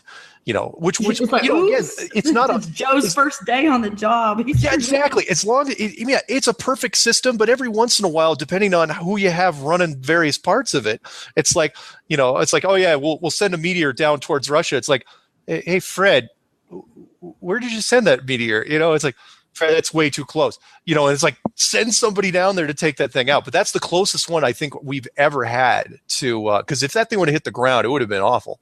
It was big enough. It would have done some damage, but it didn't. None of them do. So anyway, I'm glad you asked that question, because I get that one every week. There's a question. I'm combining one I saw below and this one as well. Is the dome an actual physical dome? And how is it? And how is it possible for us to leave the dome? By the way, I love you both so much. And also they ask, how could we get off this planet? And I don't know if they mean in our physical bodies or if they mean like when we die, Okay. Is it a physical dome? Well, if you take NASA's word for it, NASA was the one that, in 1959, they said, well, at very least it's heavy bands of radiation. How they got through it, I have no freaking idea if that was the case, because if it was a radiation belt, then how'd you get through the moon and back if you had no shielding? But that's a whole nother story for another time. What's it made out of? Cheese. Take your pick. Heavy element, an element that's not on our periodic table. A heavy water, super dense water. Electromagnetic field. Very possible heavy radiation field. There's all sorts of things you could make it out of. Can we get past it? I do not think we can. However, to our last thing, how can you leave this world? Well, that's the crux of it, isn't it? If I don't believe we were ever supposed to design. I think there were two parts of this, and that was if it is a voluntary system, and I do believe that part of this is it is a perspective recharge for us. It is part of our life cycle. You know, we're here to get a different perspective. No different than this. You don't know you're in paradise until you go to somewhere that isn't paradise, and this is about the perfect example of something that is the last thing from paradise. Do I think it's hell? No. For some people it is, absolutely. Do I think there's can you get off this world? Yeah. Now the question is, can you do it without dying? That's the tough one. That is a good question. It is. Well, no, because I've looked at certain things. There's certain religious symbols and some diagrams out there. I haven't sent them to you yet. But if it is a game, you know, if it is a giant simulation, then we're talking about two different ways. You know, there's obviously, you know, the brass ring. The end goal is, can you get out? Can the civilization solve the code, solve the puzzle? You know, get the 100th monkey thing going, and then the whole thing gets revealed, and you know, whoever's here, nobody dies, and you know, it's like, hey, you know, that's it. You know, good night, everybody. You know, and that's the end of the show. Or, you know, you just, you know, by natural causes, you pass on and then you go to wherever you have to go. But that's the only two ways I can see out of it. Either you solve it or you don't solve it. But either way, no one's staying here forever. Yeah, I'm not staying here forever. That's for sure. No. I'm gonna leave. I got better things to do. Next time I'm gonna leave. I'm not coming back. But I'm glad I came back. There were some things I didn't do. This one, I don't know if this is one of those loaded questions. Before you answer this question, I have a teeny bit to say about it. Okay. What educational degrees do you have? I'll get my opinion on that before you even answer. You can have a degree. I call them educated idiots, is what a lot of people are that go to college and get a degree. All they know is what someone else has taught them. They have no independent thinking, no creativity. They can't think on their own.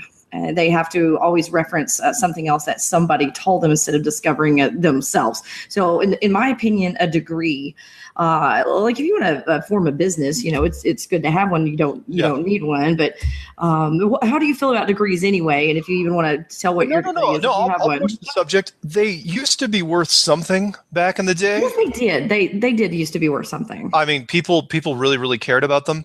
For me, honestly, it would have been counter.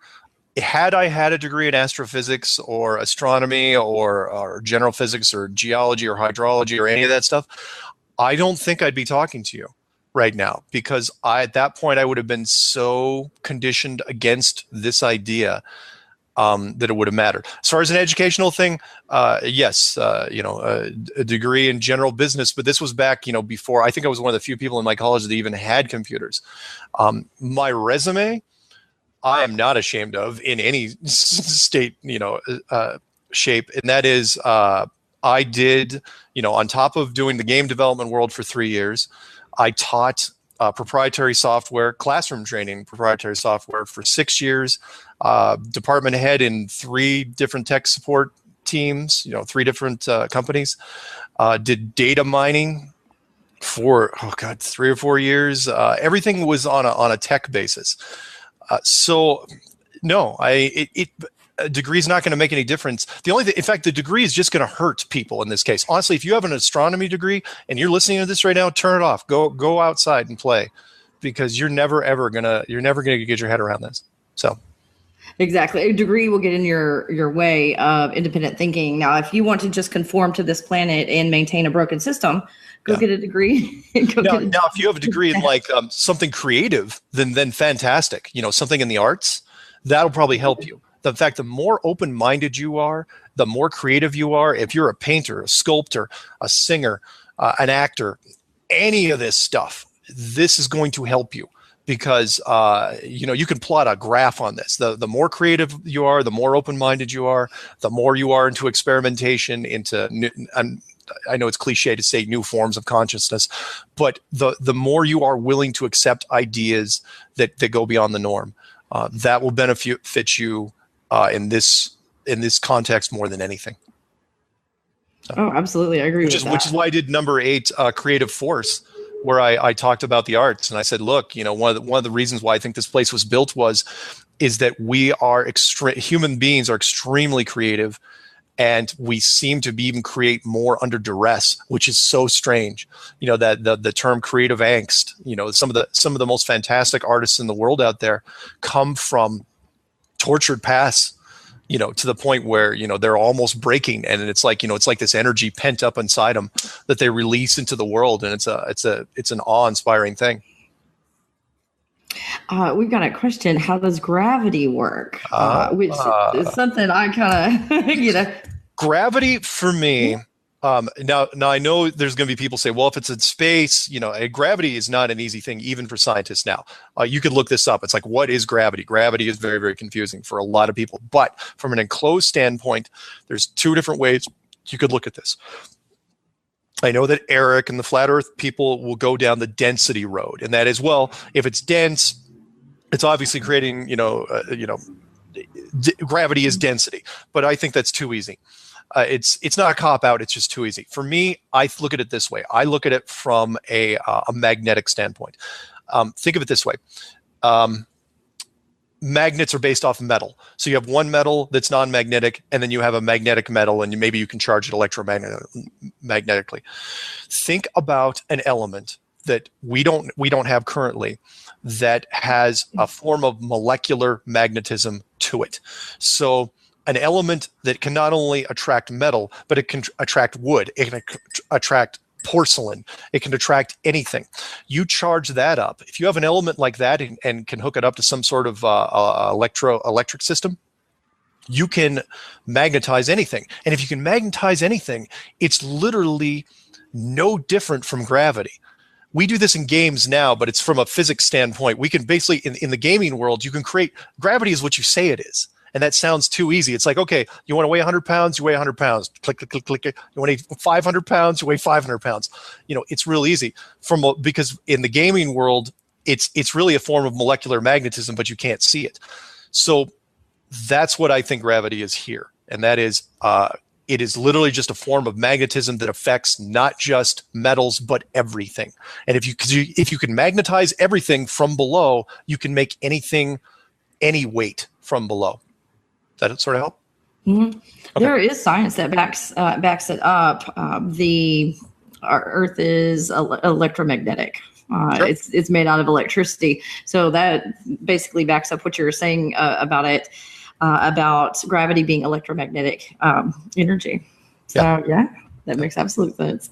Hi, and thanks very much. Why is it winter in Australia when it's summer here? That's a good one. No, that's a common question.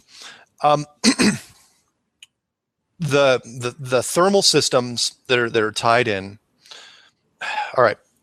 There's some wonderful stuff that has been put out in the last 2 weeks on YouTube. You got to check this out, and that is how the thermal systems and the jet stream systems work on a flat map. On a globe, they look kind of cool, but if you're looking on a flat map, they look perfect. And I'm not going to do it justice, but let me say it this way. From a heating and cooling standpoint, it's not all about just the sun. People think, well, because right now that's all the scientists say. Well, it's the tilt of the Earth, and the sun is here, and the sun is there, and we're talking about which is amazing. You're talking about 92 million miles away, and if you're talking about literally just a few 100-mile shift, in angle, and that's going to create the seasons, severely on. So for me, here's what it comes down to. You have not only do you have the sun. Think of it like the interior of a car. So in the interior of a car, you have the air conditioning system, you have the heats in the seat, you have the sun coming through the window, you have the windows themselves you can roll down. Now, apply that to Earth. You've got the jet stream, which is up above. That's the wind currents that travel at a couple 100 miles an hour, depending on where you are. You have the underwater conveyor system, which is in the oceans. That carries the water around the world and does the heating and cooling there. You've got the magma systems below the surface, which is all the molten rock, and you have the sun. So now not only do you have one system, you have four systems that are creating the weather. So the long way around to getting to your question is that you can make the weather do anything. So if you want to make the, summer here and winter there, that's fine. From an enclosed system, weather is very easy to do if you have thousands of miles wide to play with. It's not just like a 20-mile Truman Show thing where it's very limited and you have to do everything at one time. If it's big enough, you can create weather systems in different places. That being said, I think that we've been messing with it recently. I think that part of our systems, first, I think we tried to get out of this thing with atomic weapons. I think the second thing we really worked on was HARP. The HARP system, which in my opinion is really no different than just a glorified weather system. Now, what the HARP system does though is like if you brought like a little fan or a portable little air conditioner inside a car, you can mess with local parts of the thing, but it's going to mess up parts of the automated system. So if you create a hurricane here or a tornado here, the system, the general system, the big system, the dome system has to adjust for it, and that gets a little messy. So anyway, the short version, ignore everything else I just said.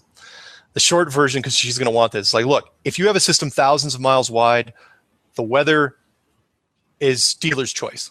You can do whatever you want with it, but it's not just the sun. If that's what she's asking about, it's not just the sun. It's all the combination of systems. In fact, I blame the jet stream for more of the weather system than I do anything else. So, yeah, if you want to know about the weather, just move to Texas because, we have desert and we have mountains and we have ocean fronts and we have everything in Texas. Yeah. So I understand the concept of having different weather over here than over here. But look up the YouTube stuff on weather. Look up like flat Earth weather and you'll find some neat stuff on that. I'm writing it down. Flat Earth weather.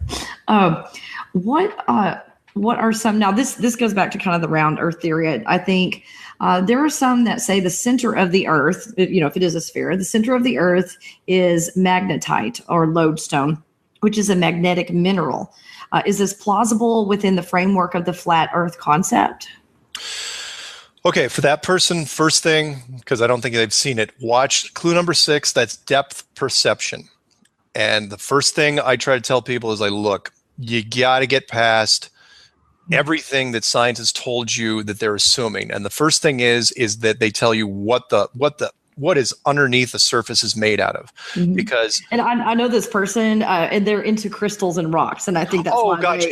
Yeah, I think that's why they asked if her, I think her idea was, okay, if the middle is magnetite, how does this work, I guess, on a flat Earth? There is all right. First off, you have to make sure that you're completely dismissing the whole globe thing, because if no public company has ever drilled below 8 miles, and supposedly this thing's thousands of miles thick, 8,000 miles thick or something like that, then they don't know anything. It's all speculation. In fact, they're the first ones to tell you in Wikipedia, which is why I quoted it. It's like, look, they are the first ones to say, like, we're absolutely speculating what is below the surface. We don't have a clue. So when they say that originally there was, what did she say, magnetite? Magnetite. Yeah, magnetite. Mm-hmm. They had no clue that it was magnetite. Not at all. As far as how it works in an enclosed system, yeah, there may be some minerals and some ore down there. What exactly it's running on? Is that part of the magnetic gravity system? Yeah, maybe. But it's also going to be mechanical based as well. As far, again, watch clue 6. It talks about the molten systems. I do believe the entire magma system, because people say, well, wouldn't that be a natural process, volcanoes? And it's like, why would you ever take that chance?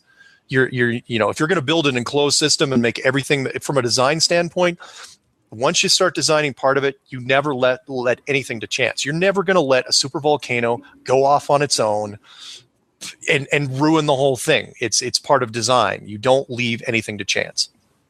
So, in all this, when I was in school and they were trying to shovel this down my face, I was like, this is in the center of the Earth, and so I'd ask my teacher, so someone's been to the center of the Earth? They're like, no, that's not possible. I'm like, they don't know what's down there, and it's like, oh, Saturn is made of this.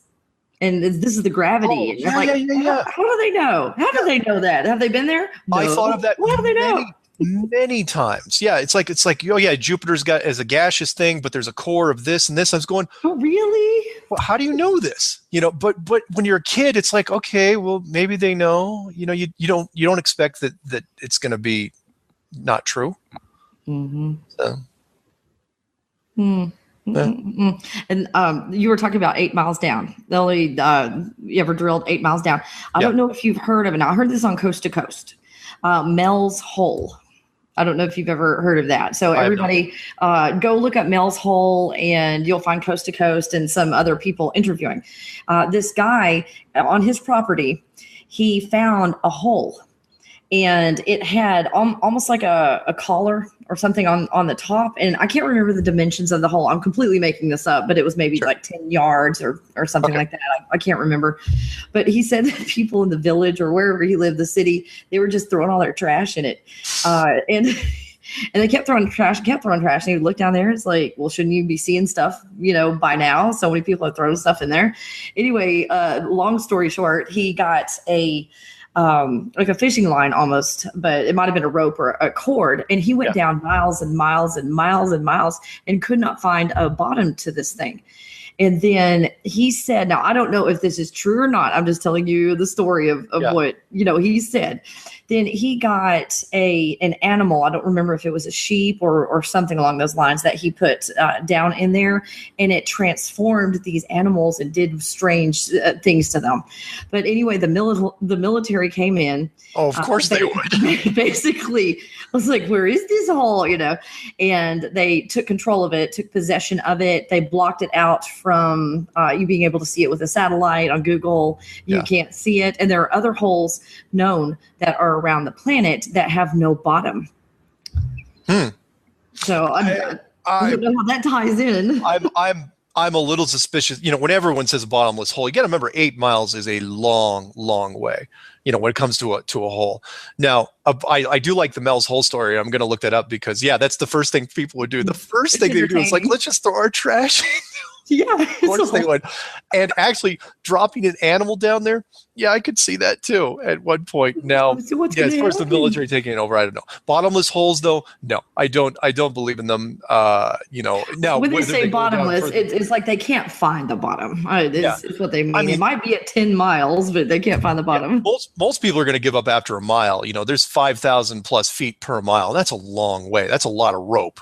And most people, wouldn't go that far. But I don't know. I mean, for me, 8 miles is still a long way. But regardless, you're not going to be able to go down forever because eventually you're going to run into the artificial system, which is it gets warmer and warmer. The reason why they can't go further than 8 miles is the drill bits start getting too hot and they turn into clay and then they stop working. So, maybe. It's an interesting story, though. I'm going to look it up. Yeah, no traveling to China for you. No. Where can we find out more about your theory? Is the flat Earth in a different dimension? That's a two-part question. The flat Earth could be covering multiple dimensions. Yes, absolutely, it could. As a matter of fact, there have been several people that they're already discussing it. There's from an enclosed standpoint, there's a wonderful graph out there. I can't remember who did the illustration where it covers 7 or 8 or even 9 dimensions, where it's basically just dome on top after dome on top of domes. And by the way, that kind of reminds me of what you were talking about earlier, where from an astral projection standpoint, even that you would have to limit to a certain point because you wouldn't want too many people going out there and seeing what the world looked like and then came back. Because if you had a consensus, and I don't know how many astral projectors but you guys want to have some fun. Everyone try to go out and see, because up until now it's probably the same thing you did. If you don't have the context to look for it, then you're not seeing it. But from a dimensional standpoint, you would also want to try to severely limit people from seeing it and coming back because, again, if enough people, again, that 100th monkey thing, if enough people figure this out, the game's over. This thing, becomes irrelevant. And then, the whole thing, it's like, it just stops, in my opinion, which is, the ultimate goal, I think, should be for everyone. It's like, look, unless people are really enjoying themselves here, it's like, look, you think it's a fantastic world. That's great. I don't know who you are. But this place, in my opinion, I think civilization has gone about as far as it's going to go. As far as a positive standpoint, moving forward, evolving, being more productive, I think that it's I think we've come to a point now where I think people should see this because it's time. It's time to see it. It's time to open this thing up. Evolve or die. That's Yeah, there you go. what we're going to. Yeah.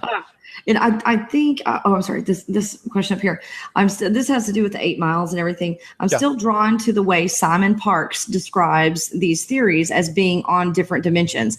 Mark indicates in one of the videos that we have never been below 8 miles deep. How thick would flat need to be to also be hollow? I touched on that a little bit in video 6, depth perception. Because people have asked that. It's like, how deep is it? How deep? It's like, well, okay, you'd have to put a minimum depth, as far as people, a floor that people would never get past. So a couple hundred miles would be plenty, because, if you can't drill past 8, now I know the military, you could use atomic weapons and try to punch a little bit past that. And if they did get to a floor, a thing that they couldn't get past, then they're not going to tell anybody anyway. But as far as including a hollow system, not very much. You can. It's amazing what you could. Well, think about it this way: our entire civilization, lives on a thickness that's not even 5 miles high. Our entire civilization lives between 0 and 20,000 feet. That's all we live in. That's a really, really thin wafer of a civilization. So you don't need much to pack in a civilization. So if you even had a cavern, in the under system that had, I don't know, a cavern, let's say 5 miles, 10 miles high, you could put us in there, and again and again, it's easy to do. So again, we need a lot width wise. We need to spread out, but height wise, we don't need much, because nobody flies. We can't fly naturally. We're not birds. I'm working on it. How about tectonic? This is a good one. How about tectonic plates? Would a flat Earth have plates of a different shape? I watched your video and remember seeing you discuss volcanoes, but what about the plates? The plates, when you look at it's going to be odd to try to visualize. Look at the azimuthal equidistant map when you get a chance, and then just overlay. It's going to be tough because nobody's done it. Overlay the plates on top of it. They really don't work that much different from that standpoint. They will stretch and bend to fit that map as well as any globe. I think so. Doesn't need much. They still exist, though. Let's put it that way. They are real. How far up? About where is this? They're calling it a filament, or maybe a dome. Firmament. I'm sorry. Oh, firmament. Firmament. That's from that's the biblical reference from Genesis 1:7. You're right about that. Yeah, that's right. The firmament, how high is it? Well, that's one of the big questions, because it seemed like NASA was testing it from 1958 until 1962 with all the rocket shots. There's a ton of debate on this, and for me, it slopes up. It's not very steep. It's not like a snow globe, in my opinion. It's not like a steep, super high arc. It's more like a sports stadium than anything. For me, from a design standpoint, you wouldn't have to make it more than, say, 400 miles high to get away with it. And you're thinking, well, 400 miles high, that's pretty high. No, that's really, really thin. It's really flat. When if we were talking thousands of miles wide, 400 miles. That literally is a sports stadium type of scenario. That's very thin. That's planetarium height. Mm-hmm. When I looked at it, I know it's a little bit crooked, but it's very similar. Yeah, if this is like 8,000 miles wide, then it's not very thick, and this is not very tall. No, it doesn't. It doesn't have to be, because human beings get altitude sickness starting at barely even a mile and a half. And most of 99% of our population lives below 10,000 feet. So, and that's 2 miles, not even 2 miles. So it does not have to be high at all. Do you think that they created the Ice Age, or was the dome non-existent at that time? And who created the dome, humans or something else? No, I do not think we created it. I think whoever created it was much, much more advanced than we are. I mean, yeah, it could be an older version of ourselves. We could be part of all that system. I mean, heck, we could be angels for all we know, but do I think we created it? No. What was the other part of that question? Do you think that they created the Ice Age? Like, was that part of the video game? But it was before us. Yeah. All that stuff. I mean, all the old legends about the Ice Age. Let's throw in some floods. Been a few of those referenced in mythology. That's super easy to do in an enclosed system. All you do is you turn on the water and put the plug in the bathtub drain. And that thing, and this thing fills up really quick because all you have to do is raise the sea levels by less than 10,000 feet. And as long as it's held up on the outer edge, you're fine. So yes, I do think the Ice Age was created artificially, and the floods, possible meteor strike, giant meteor strikes before that. That's a great answer, Mark. Thank you. We got some people thanking you over here. Let's see, to the critics, this is someone putting on there, to the critics, remember the film Hunger Games, they have a dome too. They create day and night, so creatures in nature and events and all that. Don't think for a second, by the way, that any of the stuff, I am a big believer in predictive programming. Don't think for a second that all the stuff that has been coming out in the last 10, 15 years regarding enclosed systems has been an accident. Again, The Truman Show, Dark City, The Signal, the current CBS show, I think it's still in there, Under the Dome, which came out just a couple of years ago, and I think it's still going. The Simpsons movie, where the entire city was trapped under the dome. The Hunger Games, the whole thing was set under an artificial dome where everyone was entered in and they have to do their thing, and the whole point is to get out. I think that there is a plan in place, a contingency plan in place, even by the authority, even by the people down here, to either, and maybe they haven't made up their mind yet, on either to help reveal this thing or to create an event to distract us from it. And there's only a couple events big enough that I think you could do that, be it, some sort of global catastrophe or world war, or whatever it is. But yeah, I think that slowly but surely they've been releasing these things into the population to get people ready for one way or the other.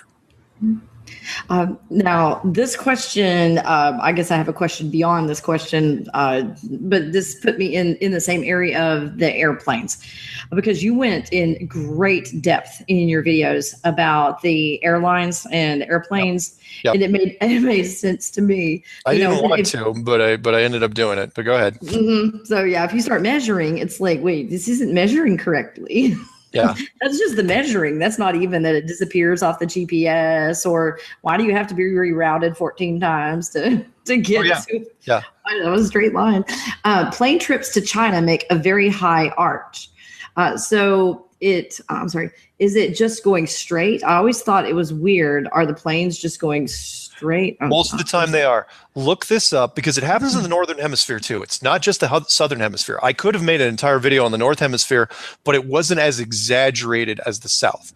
But so if you're talking about flying from like the United States to China, or it doesn't really matter, there's a video online. It came out after mine. Somebody was inspired enough to make it. It's called Plane Routes Exposed. Check that out when you get a chance. There's also a couple other plane videos on my channel under my playlists. I don't have many playlists, but there's one called Flat Earth Related. Check out the plane videos in there. But yeah, absolutely. It's weird because once the route, because it seems like it's taking an arc, when you're looking at a normal map. Mm-hmm. But when you switch it to a flat map, it flattens out and it becomes straight. Even in the northern hemisphere. There's no reason, like, for example, when you fly from, say, San Francisco to Japan, why are you hugging Alaska? The entire, and all that. Why are you going up this big north route? And they say, because it's the curvature of the Earth. Yeah, but if you put that on the AE map, it's a straight shot. It's how you have to go. And most of the time, that's what happens. It's a fantastic thing. Or the example, I'll use the South one because people will remember this. But again, there's videos out there, that have come out recently. And that is when you're going from Sydney, Australia to Buenos Aires or Rio, why in the world are you connecting through San Francisco? There is no reason to go from, to go all the way up here on a globe and all the way back down here. But if you flip it on a flat map, it's literally almost a straight line. And if you think, that doesn't happen by chance, and you have to see it, believe it, but it's true. It happens all the time. And the other thing, which another video I put out where they say, well, there's nonstops in the Southern Hemisphere. It's like, oh yeah. Look, social media has changed all that, because what's happened was there's people been flying these nonstops. There's a few nonstops in the Southern Hemisphere, but what they're saying, people are on Twitter and Facebook, they're saying, oh yeah, there was this nonstop, but we stopped at this island for fuel, or we stopped at this place for fuel. So what the airlines do, and they don't tell anybody, is in a lot of these cases, as long as people don't get off the plane or get back on, it still counts as a nonstop. So the ticket will show nonstop, from here to here. So, but if you land in a particular airport and nothing happens there except for maybe getting fuel or whatever it is, so people got kind of bent out of shape about that. It's like, why do we stop for fuel for 2 hours at this one place? And yeah, it's ridiculous. Very, very interesting. Am I going to run into anything going from Texas to Peru? Anything I need to look for, or am I safe? Just going basically straight down. Yeah, Texas Peru is not going to do much. You're not going to. It's mostly the on a normal map, east west, west east type stuff. But north south is not going to. You're not going to see that much. Oh, that is usually cool. When you cross an ocean, is where you'll see it. Oh, that's awesome. Do you believe that this will ever become common knowledge, or will it stay knowledge to the select few? Are we meant to break out of this dome or the Truman Show, or is this meant to be our home and safe haven? No. And I know we're running out of time, right? We're doing okay. I have up to 8 hours, so we can fudge a few minutes. So okay. Right. So no, that's an excellent question. And that is, wait, what was the first part of the question? I'm sorry. Do you ever believe that this will become common knowledge, or just stay? Okay. I do too. I really do too. That is absolutely my goal at this point. Initially I start out, just trying to get the word out. Look, I was just postulating a theory, but now I believe, and I know I've said it before in the show, and that is, I believe this should become the 100th monkey case, where I think we're supposed to get out of this thing eventually. In fact, I think we were supposed to get out years ago. But for whatever reason, it's been delayed. And eventually, if enough people know and enough people accept this is going to become common knowledge. And if enough people look at the world in a different way, again, the world changes. The world becomes so much more intimate and so much more connected. And we all become, again, not the kumbaya moment thing, but we all become a family. And that is, we're all in this together. The wars stop. The hate crimes stop. Are you really going to are you going to continue doing bad things if you know that you're in an enclosed system where somebody up there is looking after you? Maybe not watching you the entire time with a scorecard going, oh, he picked his nose, one of those things, but maybe something more subtle than that. Are you really going to take that chance? So yes, I absolutely do think that eventually it's going to get out there. Whether the authority does it or the builders themselves do it, that I don't know. But when it does happen, everything changes instantly. When people all of a sudden accept it, and of course, if the proof ever came out, whether it be artificial, whether somebody creates a smiley face in the sky, or a spaceship comes down somewhere, or part of the dome opens up and we see something else, I don't know. But I'm going to do whatever I can to get that message out there, because it's the only conspiracy I know of. That most conspiracy stuff is such doom and gloom and horribleness and man doing awful things to each other. But this is the only one that I know of that could actually be turned for the benefit of us, all of us. And if that can be done in any way, I'm going to do it. We are divergent. We got some movie watchers here. Nice. Don't forget Maze Runner. Someone put. Oh man. Also good. Let's see. We don't know if anything can penetrate it or not. It might be a semi-permeable membrane. I don't know. Possibly. I was able to go through it. Possibly. Again, my only argument there is, once people just figure out they can leave, like us, like you and me, anyone's listening to this, it's like, look, if you could get out, you're going at this point, because you know what this world's like. Again, it's not the most friendly, wonderful place there is.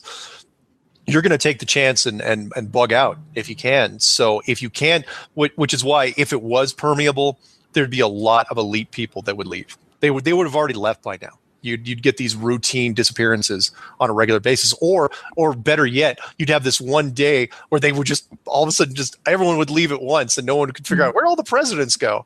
Left behind. Yeah, exactly. Yeah, you'd get this weird fake rapture thing, which would be awful. That might be why they have that out there, because you never know, they might do that. And never know.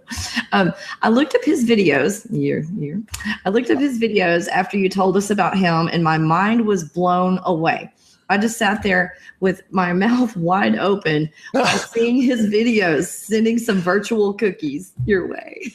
Oh, thank you. Yeah, and she's mentioning that because I actually asked for cookies, and I do that at the end of my interviews and shows now. I don't say it, I just put it in the corner. I say send cookies, and I put my home address, and I'm hoping that NASA sends me cookies one day, or to the Department of Defense. But I wouldn't eat them. No, don't eat those cookies. Well, people, my mom said that when she saw that in my thing, she sent me an email. She goes, "Don't eat the cookies." I go, "Come on." I go, it's a question of faith. I have actually received one cookies from my co-host from my show, and he sent me cookies, and I ate those.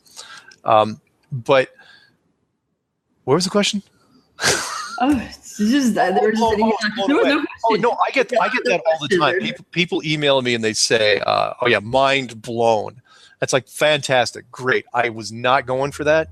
I initially was just trying to propose it, but I understand, But and it was easy. It's easy for me to say that because I was the one that was working on it for all those months, and so my mind wasn't necessarily blown as much as I was banging my head on my desk, going, "Cannot be true! It cannot be true."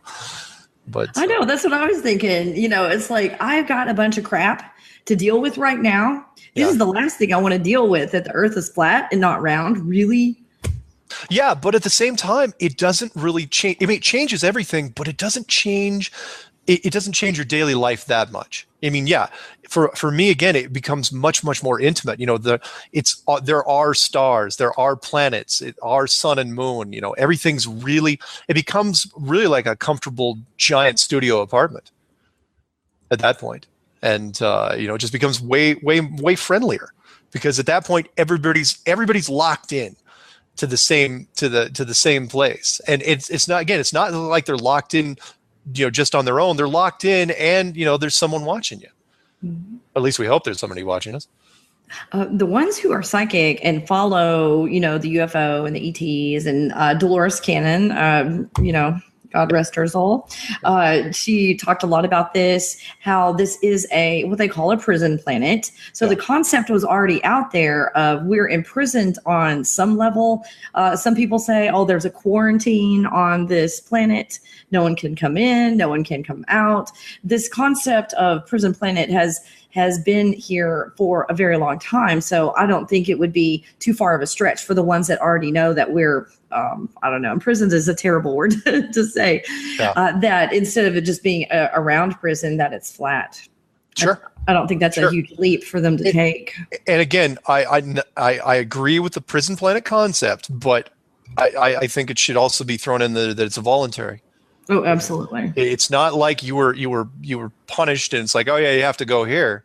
I think this is part of our own voluntary learning process.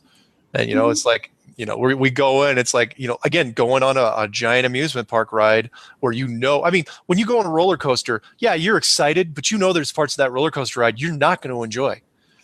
It's like, oh, this is going to suck. But you do it anyway. You pay your ticket. You get on. It's like nobody's holding you at gunpoint to get on that roller coaster. Mm-hmm. Oh, absolutely. And just, I kicked myself for 2 years when I died and I was like almost gone. Yeah. And I was like, no, I have to go back. And I'm like, why did I do that? So yeah, I know being here right now for the last 4.5 years was definitely my choice, but I, understand on a higher level. Of course, I chose to be here. Now, all of these people they were talking about, and see if this is a concept that makes sense to the, things being in other dimensions and having an enclosed system. What I discovered basically, and other people did as well, is when you die, and dying is like waking up.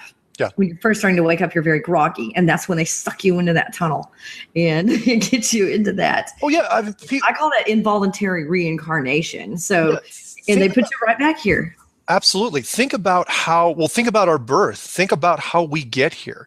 There's one way in, and it's foggy. And when you're growing up as a child, you don't know everything. There's not this moment of clarity when you're 3 or anything like that. There's this weird kind of you're adjusting to the system, and then you kind of get it. When you're in your teen, but you're always learning, and then finally when you start figuring things out, you're in so far, and then there's lots of ways to leave. There's one way in. There's 1,000 ways to leave technically, but it just seems so very deliberate. And I know the scientists out there are going, no, it's a complete random thing and evolution and all this. Like, no, man, no, it just seems that way. And that's part of the process. We're supposed to, there's some of us that are going to think that it's, it's random, but it's not.